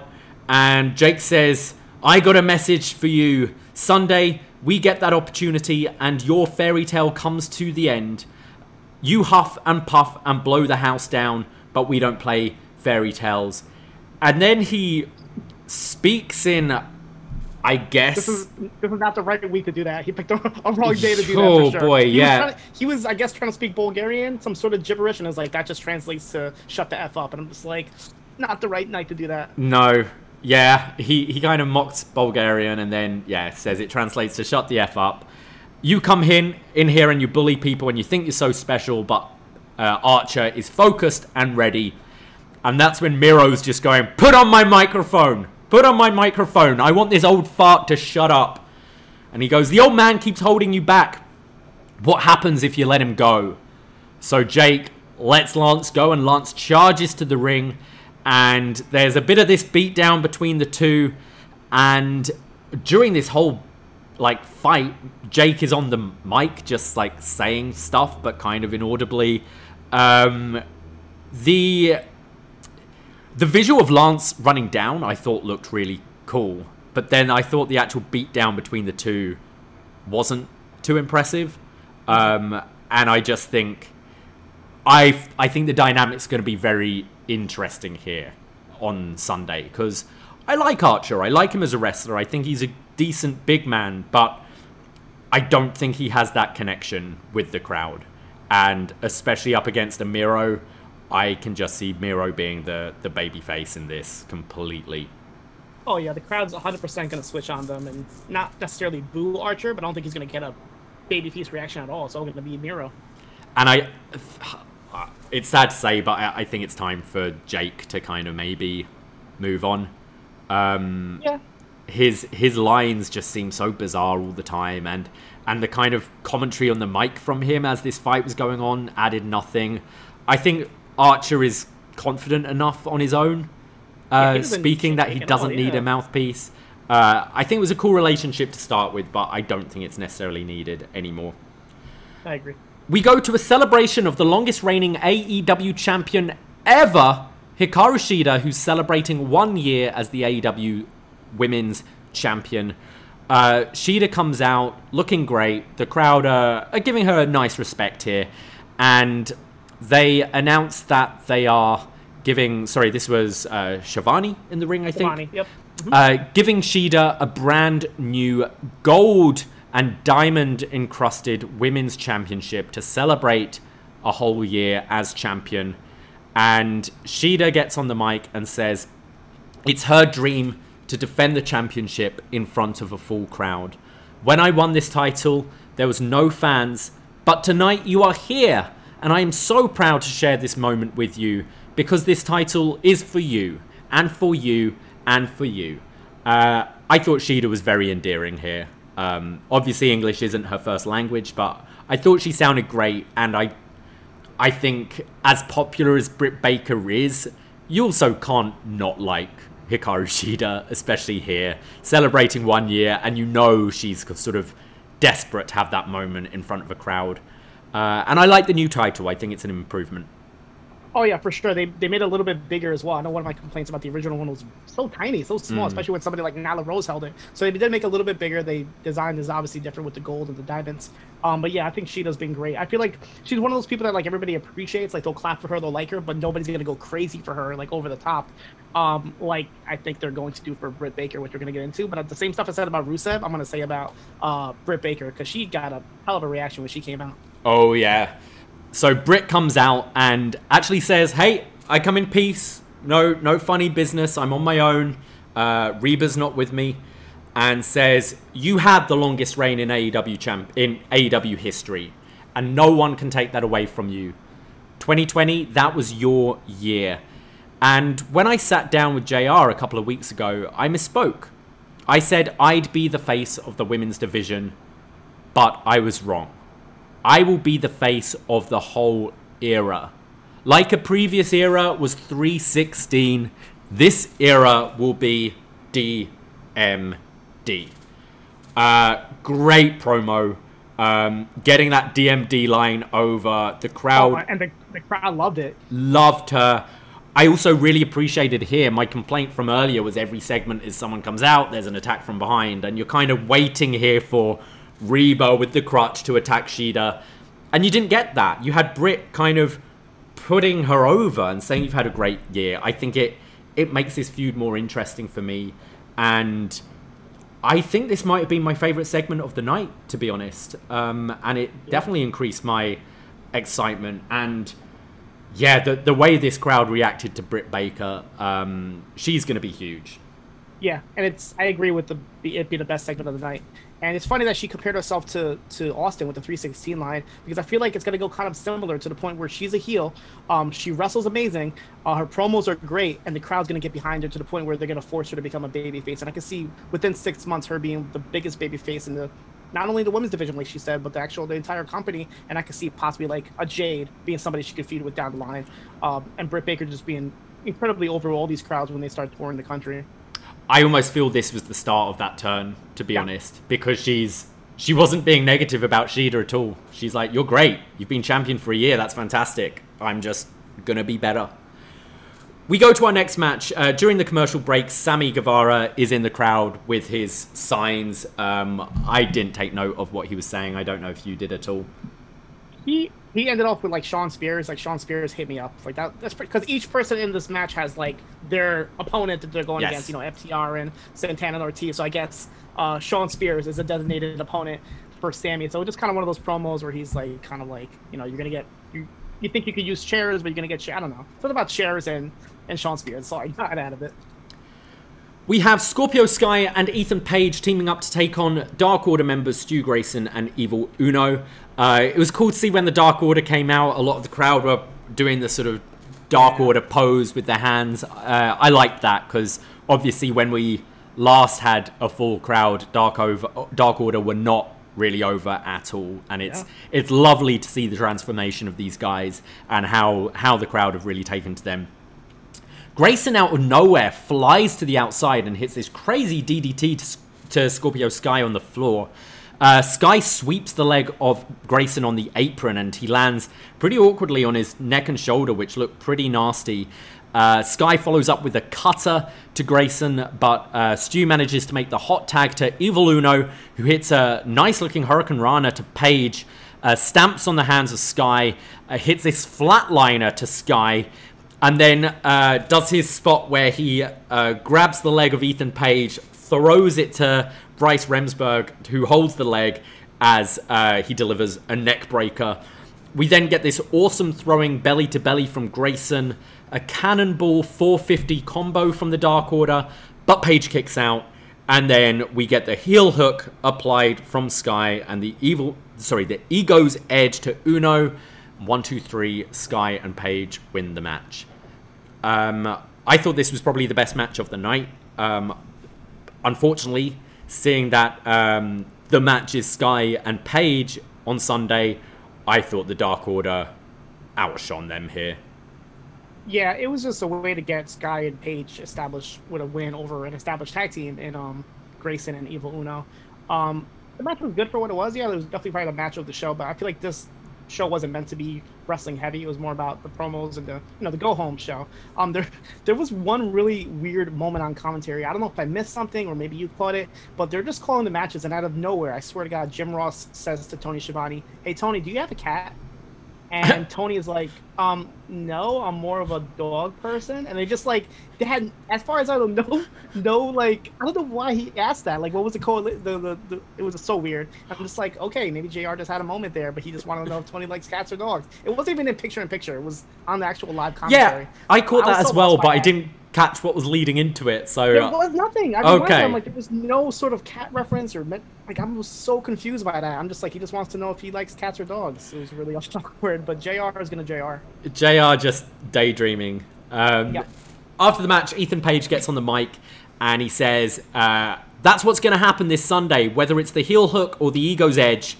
When Sting's music hits and Darby comes out with Sting's drummers from WrestleMania 31, a load of people in Sting masks, and kind of Sky and Page are sort of trying to fight them off when one person approaches them in a Sting mask, takes off the mask, and it's Sting!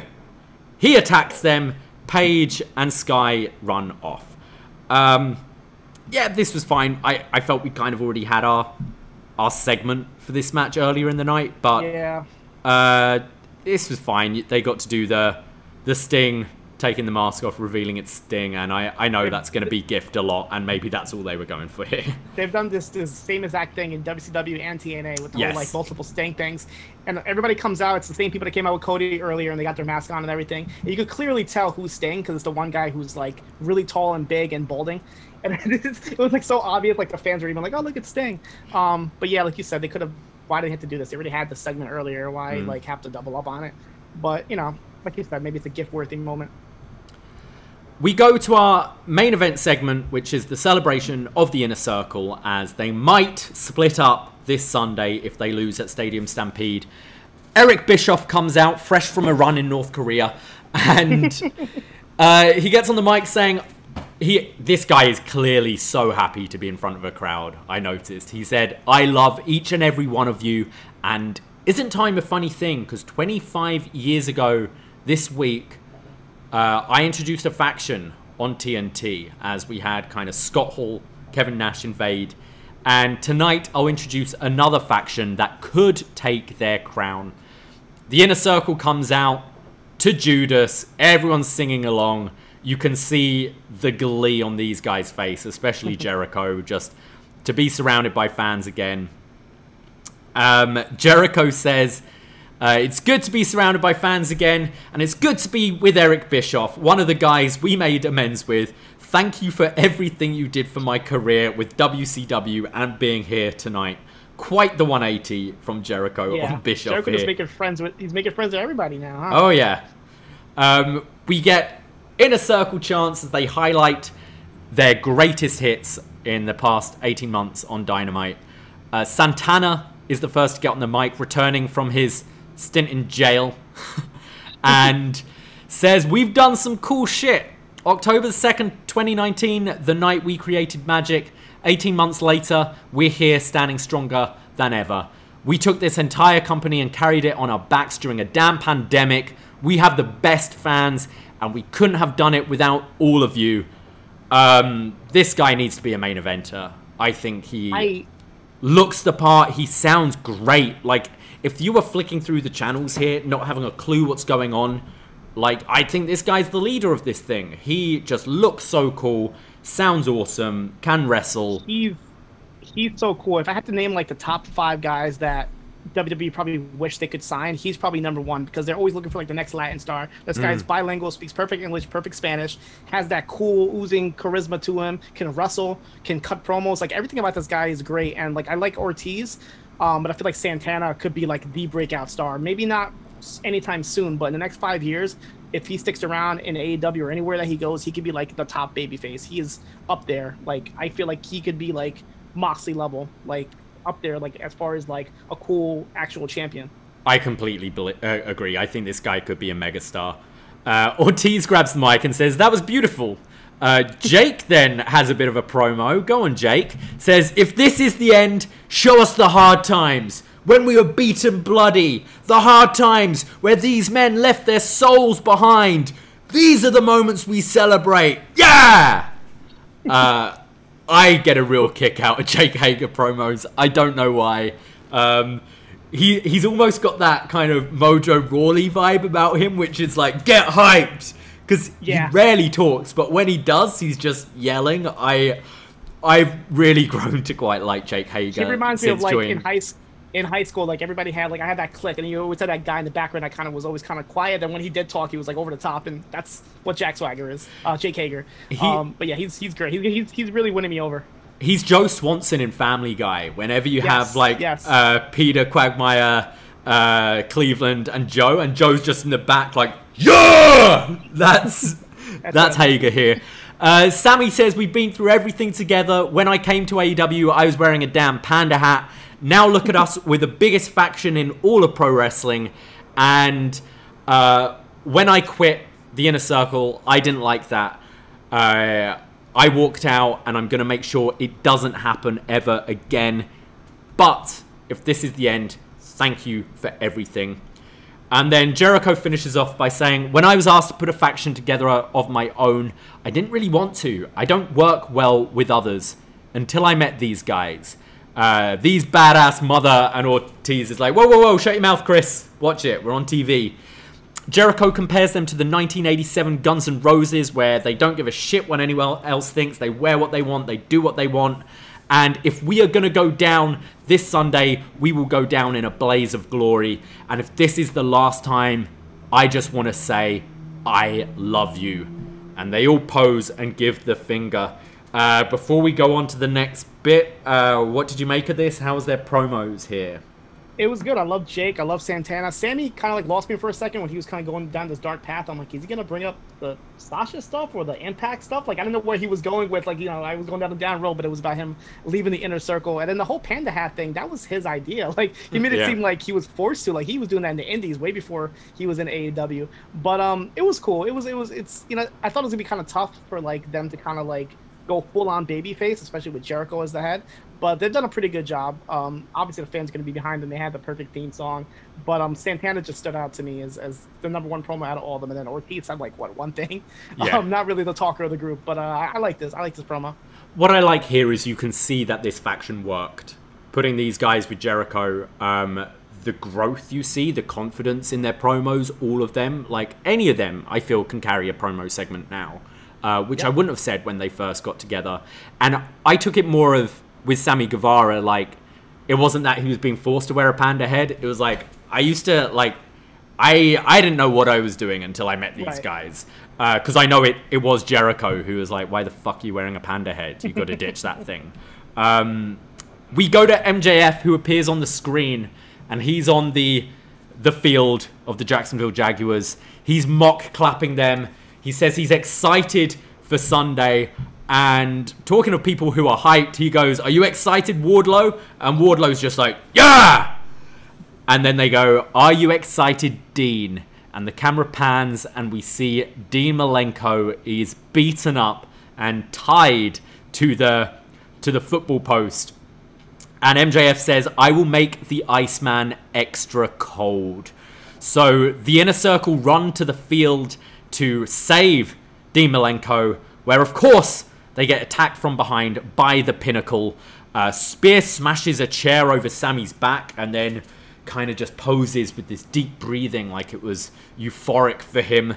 And then the big spot is FTR delivering tandem sit-out pile drivers off the dugout through tables.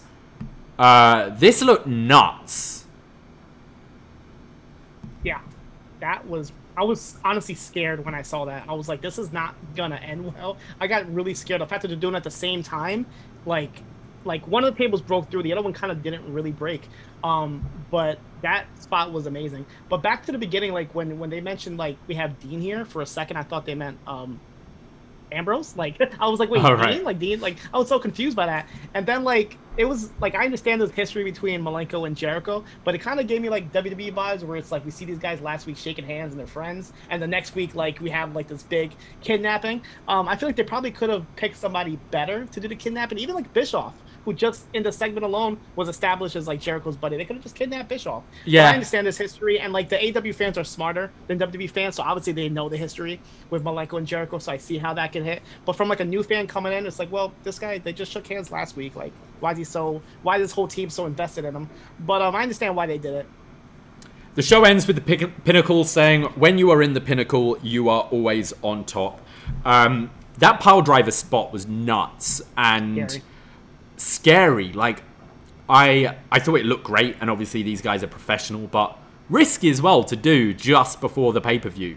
Yeah, what did you say that for the pay-per-view? Like, I feel like you can't redo that spot. No, and also, if this goes wrong, you're taking out two of your guys from your main event, like 2 days before. But did look very cool. This is clearly the main event now. I've been dumb because I've been thinking, how are you going to do this? And I forgot that the field isn't Daly's place. The field is kind of separate from it. So you can absolutely do the live thing. They've said there'll be a significant live element there for the crowd. So I perhaps may be seeing entrances in front of the crowd, like get that Judas theme in front of a sold out crowd, and then them head to maybe go in the golf carts or whatever to head to the field perhaps to start, and then you brawl around. Can you see them possibly having fans in the stadium itself, like some fans just in there, or is that kind of a little weird looking? I don't know how easy that would be to do, to get them kind of moving to the stadium, but perhaps they've sort of promised it's going to be quite different from last year's. Obviously last year's had more of a comedic edge. I think this is more going to be a bit of a bloody brawl, but I'm intrigued. I'm really excited, and I hope, because AEW have had a bit of a habit recently and kind of botching the finish a little. I hope they've tried, they've tested whatever it is they have planned for the end. I hope it looks good. No, Tony, I don't want to see people literally explode and be dropped on their heads on concrete. I just want it to look good, okay? But yeah, that was AEW Dynamite. overall thoughts, I kind of thought this was a pretty weak show. It kind of felt a bit house show-esque for me, like just getting a few promos in there, a few matches, but honestly the matches were nothing to the standard that we normally expect from a Dynamite. But that being said, having the crowd there definitely helped the show, and I did enjoy it. I enjoyed it being 10 p.m. on a Friday night with nothing to do, but I thought this was a bit of a weak effort, and I thought perhaps last week with all those promos that were so on point felt more of a go-home show for me. Yeah, I agree with everything you said. The wrestling part of it was weak. The promos were pretty decent, but like for the first official show with fans, you expected a little bit more. Maybe the fact that they knew that they were probably not going to have as many viewers, they just figured let's not really go full on with it. But then again, it's your go home show before the pay-per-view, so you kind of need to go extra hard. I feel like the show last week, the week before that, was definitely better than this show. But I feel like most of the feuds were already established. You already had everybody already knows what's going on with all the storylines, so it's kind of like one of those shows just to do it. But yeah, I definitely one of the weaker sides, but it was very good to see the fans there. Like if that same reaction times 3 is going to happen on Sunday, I'm for it. Well, let's go to some calls as we have a couple of people here, and then we can maybe go into some of our predictions. But if you are watching live on the Twitch stream, please come in, say hello. I've posted the Zoom link both on the Facebook group and on the Patreon. But first, I'd like to go over to Detroit to speak to the BDE Never Openweight Champion, B Detroit. How you doing, Brian? I would like to tell you to refrain from calling me B Detroit today and call me B America, because I am representing Cody Rhodes here, ladies and gentlemen. That's right. B America here, ladies and gentlemen. Love it. Love it. Wonderful. I just want to talk about Cody Rhodes. He's going against that scum, Anthony Ogogo. Hey, I cannot believe. Go right ahead. I know you're one of those. You watch your mouth. We've got Anthony Ogogo doing this for the Queen, doing it for Britannia. How dare you? How dare you insult me like this? It's going to take way more than a gut punch to break through the ironclad armor of Cody Rhodes' patriotism. I'll tell you that right now, ladies and gentlemen. It's going to be a great show. He's going to come out. He's going to have a big-chested woman. He's going to have a bald eagle. He's going to be eating a sweet piece of American apple pie. And he's going to take Anthony Ogogo right to Big Ben and throw his ass right off the top of it. I'll tell you right now, ladies and gentlemen. Woo. Be America is here for Cody Rhodes. I've never been proud to be an American after that. Be America. That was amazing. Holy crap. Can't wait for the big-chested women. Legend is that Cody Rhodes just spawned that neck tattoo because of his patriotism. It just appeared on his neck one morning. He didn't get that tattoo done. Come on, guys. You knew it. Be America, any thoughts on this week's Dynamite, or kind of what are you most looking forward to for well, that might Double be or something Nothing? I can get B Detroit for. Give me 1 second. All right. Yeah, what's up, guys? Hey, how you doing? I don't know who the hell that guy was. But anyway, it was I did not like that show tonight. I'm sorry. Yeah. I woke up and watched that at like 4 o'clock this morning, and I just want to talk about that fucking weigh-in. All right, look, if you're gonna do a weigh-in, get a digital scale.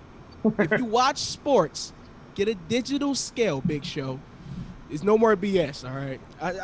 There was a lot of things that was wrong, but I mean, as much as I might complain about AEW, I cannot wait for the pay-per-view just because of that crowd had me amped. And I was kind of disappointed that the crowd didn't sing "Where Is My Mind" because I love that fucking song. Yep. So like, where is everybody singing the song? Like, sing the song. If you're going to be there, if you're listening to this show right now, sing the song with Orange Cassidy, please. You know the song. I'm sure you know it. Everybody knows the fucking song. I would say though, it's not as like instantly memorable as Judas. Like, it's a great song, but like to sing, like, even if you don't know any of the words of Judas, you can just join in on I become, and you know. And wait till Tarzan Boy comes out. They're gonna all do the for sure, 100%. You can definitely get a good "Where Is My Mind." That'll be really nice to hear it through the crowd. But other than that, the show was, you know, so. I definitely enjoyed SmackDown better. Only thing I'm really excited about is Miro. Man, he looks like a fucking monster. He looks like a killer. His gear is great. Like, I've never seen Miro look. He has the best gear in AEW right now, I think. Like, nobody has better gear than Miro. Like the kick pads with the shorts that has the TNT Championship on it is really dope. I'm pretty sure WH loves that. But yeah, other than that, I didn't. Yeah, the show wasn't that much to be talking about. I agree. I completely agree. Well, thank you, Brian. We look forward to hearing from you again, and maybe you can bring Be America again on Sunday to maybe give his thoughts after the United Kingdom have slayed the USA. We'd love to hear from you again. Brian, I would love to see David. I would love to see Be America in a watch along one of these days. Pull out, decked out and everything. That'd be great. Well, yeah, we can watch Head of State from Chris Rock. There we go. All right, take it easy, guys. See you, man. Later. Love you. We go to Magan. Magan, if you'd like to unmute yourself, please, and let us know what is on your mind. What's up, everybody? How you doing? Hey, Good. Good. Anyway, Dynamite's go home show was okay. I mean, there were some things I liked about it. I mean, it was very cool to see Shida get that hero's reaction. I mean, but of course, Brit Baker eclipsed her. I mean, it's gonna get harder and harder for her to stay a heel, given the way she got that DMD catchphrase over. And I do think Shida's time as a champion will come to an end on Sunday. Yeah. And on top of that, I agree. I don't mean to cut you off, and I don't mean to be rude. No. Miro has had quite the turnaround since the whole best man thing didn't really work, and separated from Kip Sabian and Bell before worked wonders for him, and he looked very good last night. And what else? I'm trying to think. I think the way the show ended with Inner Circle, getting power driven through tables. Yeah, I mean, as much as I do think there's a lot of life left in this Inner Circle Pinnacle feud, because I feel like they're kind of doing the opposite of what I wanted, because I was hoping after Blood and Guts they would do some like branching feuds, but like I think that's the only direction they can go after Stadium Stampede on Sunday, because I think FTR, Ortiz and Santana, that's a feud right there. Any combination of MJF, Jericho, Shawn Spears, and Sammy Guevara is there. You could also do Hager versus Wardlow. So I think branching feuds is the next logical step in this rivalry between Inner Circle and Pinnacle.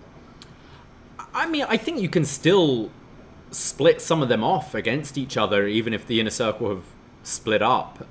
Not necessarily all of them, but I think I see it if they do split up. I still see Santana and Ortiz being together, because they were already like an established tag team before joining the Inner Circle. But yeah, I think there's great arguments for both sides to having them split. I think all of them, as has been evident from the promos recently, I feel all of them are ready to be on their own now. And then a couple more. Yeah, go for it.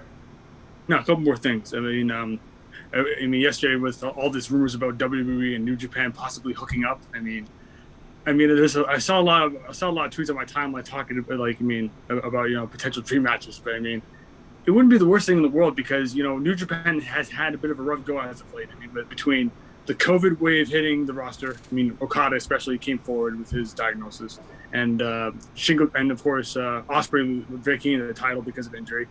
And I am looking forward to Dominion on June 7th between Okada and Shingo. That should be a really good match for the championship. I mean, it wouldn't be the worst thing in the world. I mean, because New Japan has their hands has their hands everywhere, so to speak, with the stuff with AEW and with Impact lending some talent. So I mean, it wouldn't be the worst thing in the world. I mean, who knows? Who knows if it'll have some substance? Because I think Daniel Bryan could be the catalyst in this, because he's been very open about wanting to work some people from New Japan. I think Daniel Bryan could be the catalyst. Yeah, I completely agree. I can see Daniel Bryan being like, hey, I want to do these matches. I want to stay with WWE. It's only you guys who are not letting this happen. Like, there's no reason why it shouldn't happen. But yeah, I am kind of excited. I am intrigued by the whole thing. Well, thank you, Magan. Let's thank you guys. Thank you very much. We'll go on to Chris Elliott. Chris, how's it going? I'm not too bad, Davey. How are you guys? Yeah, pretty good, pretty good. What's up, Chris? How are you? I was going to bring along my good friend Chris England, but I don't think he could quite live up to be America, to be honest. Just quickly on that New Japan WWE thing, I'm kind of a bit more on the negative side of it, primarily because we know how Vince can be in terms of how controlling he wants to be in terms of his characters, his intellectual property, and would let's say he sends Brian over, or Balor, or AJ, or whoever. Is it going to be sent over? Are they going to be sent over with the caveat of, well, you can have them so long as they beat your top guy? Because at the end of the day, Vince sees his company as the very top. So would he allow those guys to lose in Japan? It depends how it's like. To be honest, I don't really care too much about winners or losers, as long as we're getting good matches, you know. And you could always send. Yeah. No. I mean, I completely understand your thinking there, and I know a lot of people were thinking the same thing. It depends how the talent come out after it. Like you can lose and be absolutely fine. I mean, we see the G1, we see champions losing matches in New Japan in the G1. But it depends what kind of talent you're sending over. I'd say, yeah, obviously Vince is going to want to protect his guys like a Bryan or a Balor, but will Vince care too much about a Ricochet or a Kushida or a Nakamura even? There's enough kind of like levels in WWE of interesting talent that are kind of expendable as far as Vince is concerned, but I mean, it's all speculation at this point, and we'll have to kind of watch this space. But I completely understand people's sort of negativity towards it, especially the way kind of foreign talent have been used in the past. Sino, what about you? What are your thoughts there? Yeah, I mean, from what I've read, it's been more the case of WWE sending guys to Japan, not the other way around. So if they could send a Bryan, a Kushida, a Ricochet over to Japan, and they could wrestle the New Japan style and still end up making money for WWE, I don't see why Vince or anybody else would be totally against that, as long as they don't get hurt and they don't do anything stupid. They're still representing the company, obviously, so just go there, be safe, and just put on a hell of a show. The closest thing I can compare this to is when they had that working agreement with ECW back in the day where they were exchanging talent, and there were people that were sending to ECW that were losing. I know you had Al Snow, which is like the one case of somebody who kind of reinvent themselves, but you definitely had people being sent back and forth that were still losing, but were representing WWE in a way.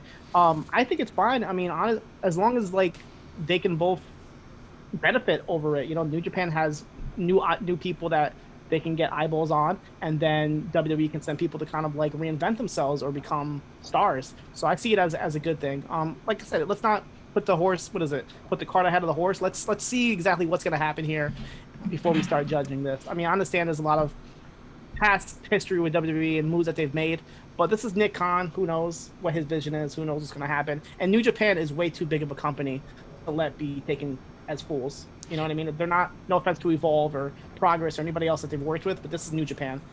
They're the biggest company besides WWE in the world. It depends on the talent as well, right? I can't see many people having a problem with Daniel Bryan going over there and beating Okada, but I can see people having a problem with Dominic Mysterio going over and beating Okada, or Baron Corbin going over and beating Shingo. Like that's the kind of thing where people are gonna get pissed off. But I feel I can't see there being much negativity to a Bryan or an AJ or a Balor having a win over one of the top guys there. Finally, we're going to go to Fire Frank to finish things off today. Frank, if you'd like to unmute yourself, how are you doing and what's on your mind? Hey guys, good afternoon, good morning, whatever we want to say. Yeah, it's kind of crazy. I woke up this morning, it feels like I went back in time 2 months. We're like at 40 degrees out here. I'm freezing over here. Great discussion today, guys. Great recap. Yeah, the show last night was, I thought it was a cool atmosphere. We're having those fans back, so that kind of helps, some cool promos and all that. It was a good night overall, I thought, with the, back-to-back shows last night. I had a lot more fun than I thought I would. it was a pretty good week in wrestling in general. I thought Raw was better this week. We had some good matches on there. Riddle and Woods had like a crazy good match to me. NXT, Balor and Cross had that match we've been waiting, for Cross to have that big match. I think they had that big main event match. It was pretty awesome. I guess my only question would be, we have the pay-per-view Sunday. I'm looking forward to it. Should be a lot of fun. I wonder where Kenny's going to go next after we assume he's going to win this match. I know he's got to face Moose coming up at the next Impact Plus show, but what do you guys think would be a good next challenger for him? Christian, maybe? I mean, it'll be whoever wins this Battle Royal will be at, is it Fyter Fest they did last time for Brian Cage when he won it? I believe. Yeah, so I can see it being Christian for maybe Fyter Fest, and then we build for Hangman at All Out. Okay. Perhaps. Cena, what do you think there? Yeah, I agree. I mean, both those guys sound good. Hangman and Christian, yeah, and like whoever else wins this battle royale, yeah, I pretty much agree. Miro down the line, I think would be a good opponent for him. I just don't know how that's going to work, unless they just totally switch Miro and make him a babyface on Sunday or soon. But I can definitely see Miro and Kenny be a good match down. I can see Kingston as well at some point. Kingston and Kenny, the story's kind of already there. But yeah, there are plenty of options. I think Hangman is the end game. It's how long you want to how long do you want to stretch that story out? Do you want Kenny collecting even more titles? Because I think Hangman's got to be the one to eventually dethrone him. But maybe he has a losing effort first at All Out, and then it can be finally takes it at Revolution next year or something like that.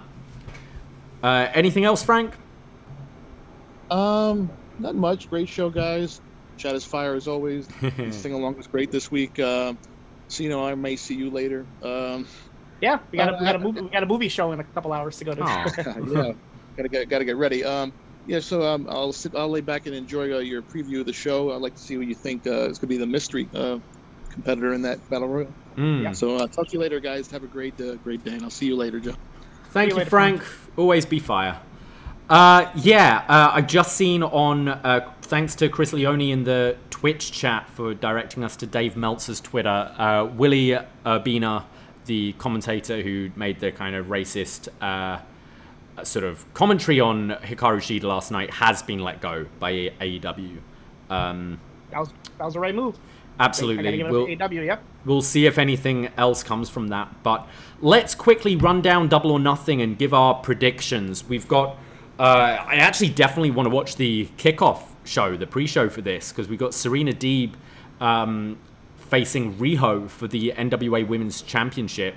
Serena Deeb has been maybe one of the most consistent performers in AEW for me. I think she's keeps putting on excellent matches, and against someone like Riho, I think that could be a really exciting match to watch, and I'm definitely going to tune in early for that one. But I'm going to go with Deeb to retain. Yeah, for sure. I mean, NWA is already hyping her up as defending the title against either Thunder Rosa or Camille, and the NWA themselves have a pay-per-view in about 2 weeks. So yeah, this is just a way to get a little bit more eyeballs on Deeb. We've got the Casino Battle Royal for a future AEW World Championship shot. The announced competitors are Christian Cage, Matt Sydal, Powerhouse Hobbs, Penta El Zero Miedo, Jungle Boy, Matt Hardy, Mark Quinn, Isaiah Cassidy, The Blade, Evil Uno, Colt Cabana, Preston 10 Vance, Griff Garrison, Brian Pillman Jr., Max Caster, Anthony Bowens, QT Marshall, Nick Camarado, Dustin Rhodes, Lee Johnson, and to be announced. Yeah, in the graphic they showed all the cards, and the 21st card had a little mystery on it.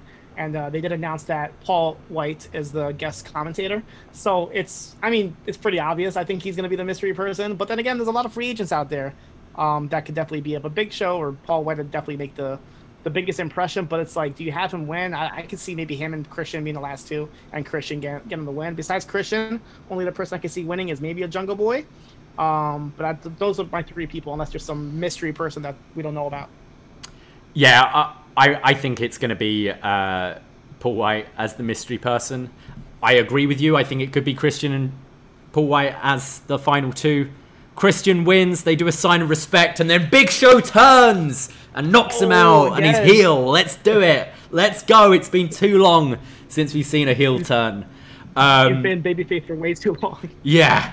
But I'm going with Christian Cage for this one. I think that's... I could see a Jungle Boy, as you said, but I don't think there's anyone else. Unless you go with Big Show. Do you see Big Show and... Sorry, I keep saying Big Show. He's Big Show to me. Do you see Paul White, Kenny Omega? I hope... No, I cannot see that. I don't think so. I think he's there just to make the sporadic matches here or there, but to put him in a title picture, I wouldn't be happy. I don't think the majority of the AEW fans would be happy about that. Christian is somebody who they definitely want to push from the gate, so this is the time for him to win. And you said the winner of this gets a match at Fyter Fest, so that would make sense. It just says down the line, but last time they did Fyter Fest, so I think that makes the most sense, like a big TV main event. We have Sting and Darby Allen taking on Scorpio Sky and Ethan Page in Sting's first official sanctioned match in front of a crowd in 6 years. Yeah, Sting and Darby are definitely going to win this. This is just a match to profile Sting. The one thing I'm curious about is because Ethan Page does have the Eagle's Edge. Do you think he does that to Sting and does a buckle bomb? Are we going to see a buckle bomb in this match? I don't think we're going to see Sting take a buckle bomb, no. I think we are. I think he's going full on with it. Fuck it. Yeah, like this is my last match. Fuck it.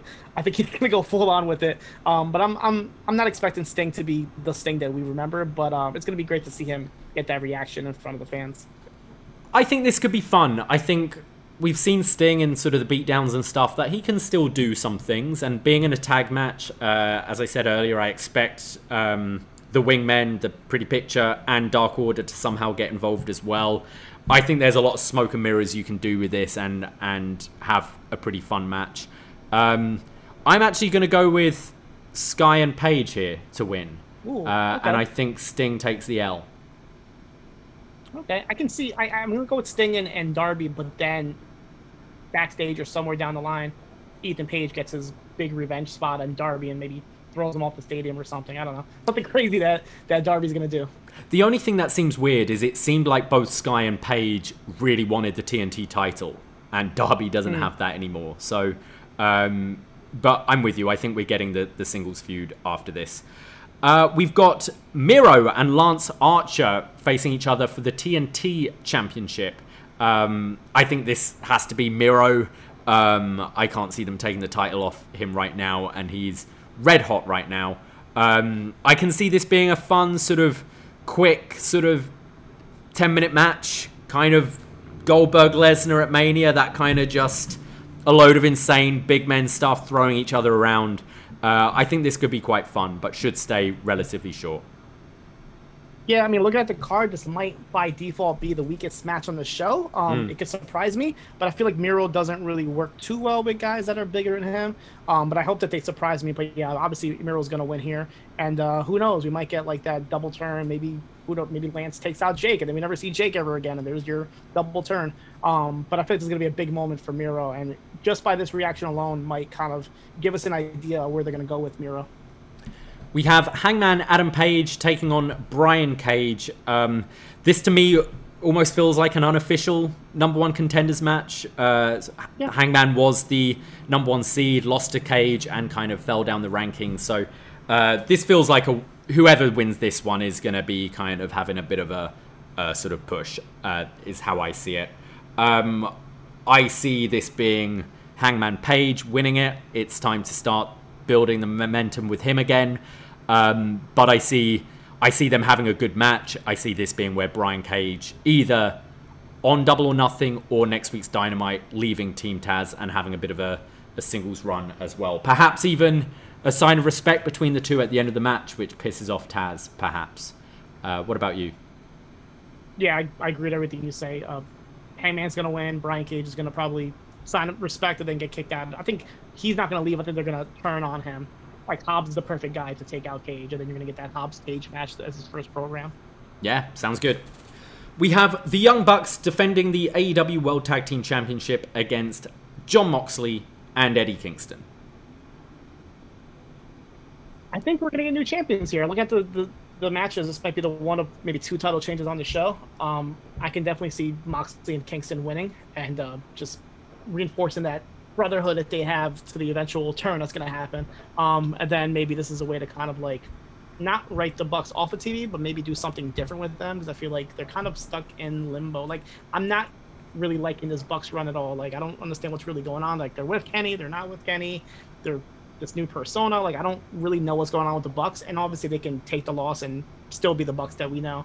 But I feel like this is the perfect opportunity to escalate this Moxley Kingston friendship and give them titles, and then have them face off against, who knows, Santana and Ortiz, or even Sky and Page down the road. I think it's going to be Moxley and Kingston. I think it could be quite a short reign, and we'll eventually go back to the Bucks, maybe at Fyter Fest. But I think it'll be fun seeing Moxley and Kingston with these promos that they've been doing with the titles. They can be kind of out and about in Florida, kind of celebrating with the titles and that kind of thing. I think will be quite fun. I eventually see them going back to the Bucks. I see FTR and Santana and Ortiz feuding, and then Santana and Ortiz going against the Bucks for tag titles, perhaps at All Out, because we got that very early on in AEW, but I still feel we haven't scratched the surface with Proud and Powerful.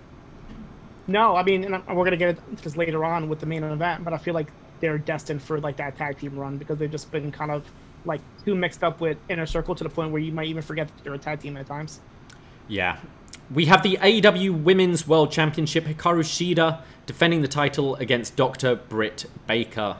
I think this has to be Brit Baker's time as the champion. Yeah, she's got way too many chances and losses. This is a point where you have to make it a champ. It's going to be a great match, don't get me wrong. But I feel like this is a time where Brit Baker wins the title. I just feel like I have this feeling that once Shida loses the title, she's kind of be lost. I feel like there's other women that should have that main event spot. She was only, not that she was only there because she was a champion, but I feel like because she was a champion, they had to force her to be in that spot. But I feel like she's going to get lost after she loses the title. But this is the time for Baker to shine and turn babyface. Yes, I'm with you there. The 3-way match for the AEW World Championship, Kenny Omega defending the title against Orange Cassidy and Pac. Omega's going to win. It's going to be a great match, though. I feel like we're going to see like a side of Cassidy we haven't seen, where he just, because he never had that triple threat environment, right, in AEW. So we're going to see moves that we haven't seen, as far as I know. Especially in the championship, they never had a championship triple threat, as far as I remember. So I feel like we're definitely going to see some crazy moves in this match. All 3 talents are amazing. They all kind of like have different styles. And it's not a match that I would have even thought about like a year ago, but I feel like it's going to be the show stealer without a doubt. Have we even had a triple threat match in AEW? Like full stop? So. I can't think of one. So that is kind of interesting to me. We're on the same page here. I think it's got to be Omega, but I think we're going to get an excellent match. And I say this about any match where it feels like a foregone conclusion. If you can make me believe once that Orange Cassidy or Pac are going to win this thing, you've done your job. I think this will be a tremendous match. And then we have the main event, or what we assume is the main event, the Pinnacle. MJF, Wardlow, Shawn Spears, Cash Wheeler, and Dax Harwood with Tully Blanchard taking on the Inner Circle, Chris Jericho, Jake Hager, Sammy Guevara, Santana, and Ortiz in a Stadium Stampede match where if the Inner Circle lose, they must disband as a team forever. This match is like tricky for me because the stipulation is only the Inner Circle break up, so the Pinnacle doesn't break up, they lose, so they can take the loss. Obviously, the Inner Circle already took the loss at Blood and Guts, so it makes sense for them to get the win back here. But at the same time, I can see Inner Circle breaking up. Like, they've done pretty much all they can do, and like we mentioned, Santana or Ortiz are due for a tag team shot. Sammy's due to go solo, but they can still do this stuff as the Inner Circle. They don't necessarily have to break up. So I'm kind of been going back and forth, but I feel like Inner Circle is going to get that win. They're going to get that win back, because for them to lose 2 big matches in a row doesn't make much sense. So I feel like they can still win the match and still go on and do those solo side matches as well. Yeah, I was thinking the Inner Circle's going to break up until this week, and I think they did such a big job of being like this is a celebration and this could be the last time you see them together.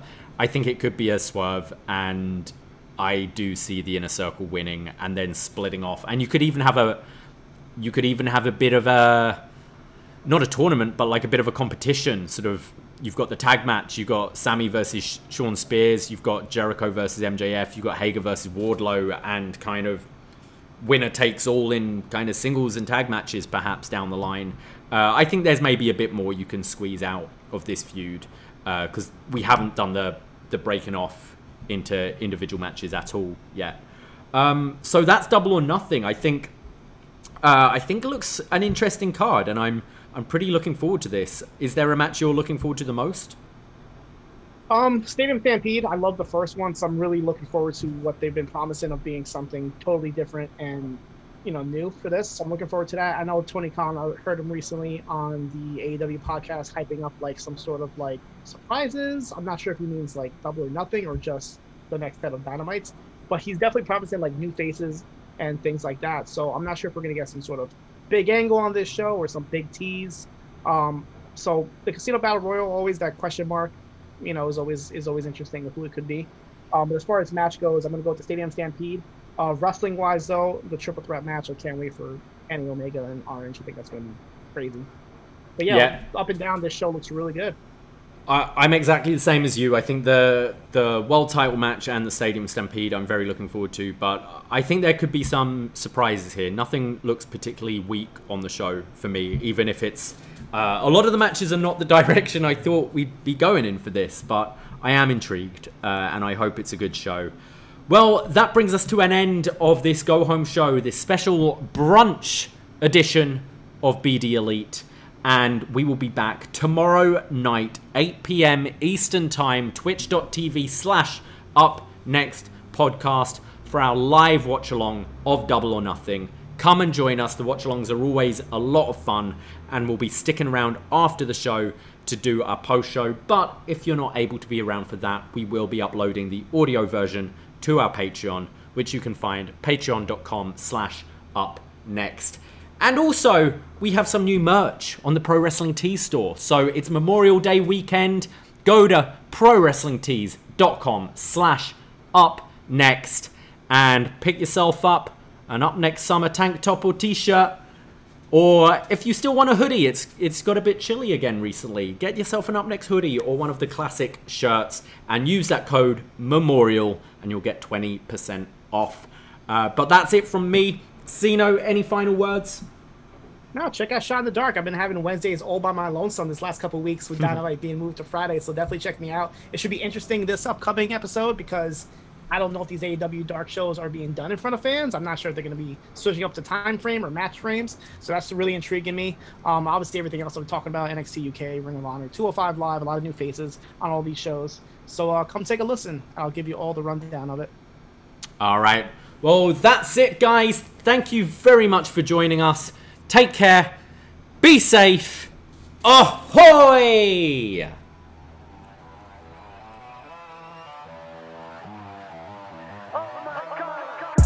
First time in a long time, but it seems like just yesterday when we were side by side. Beast mode, no one's blocking our way.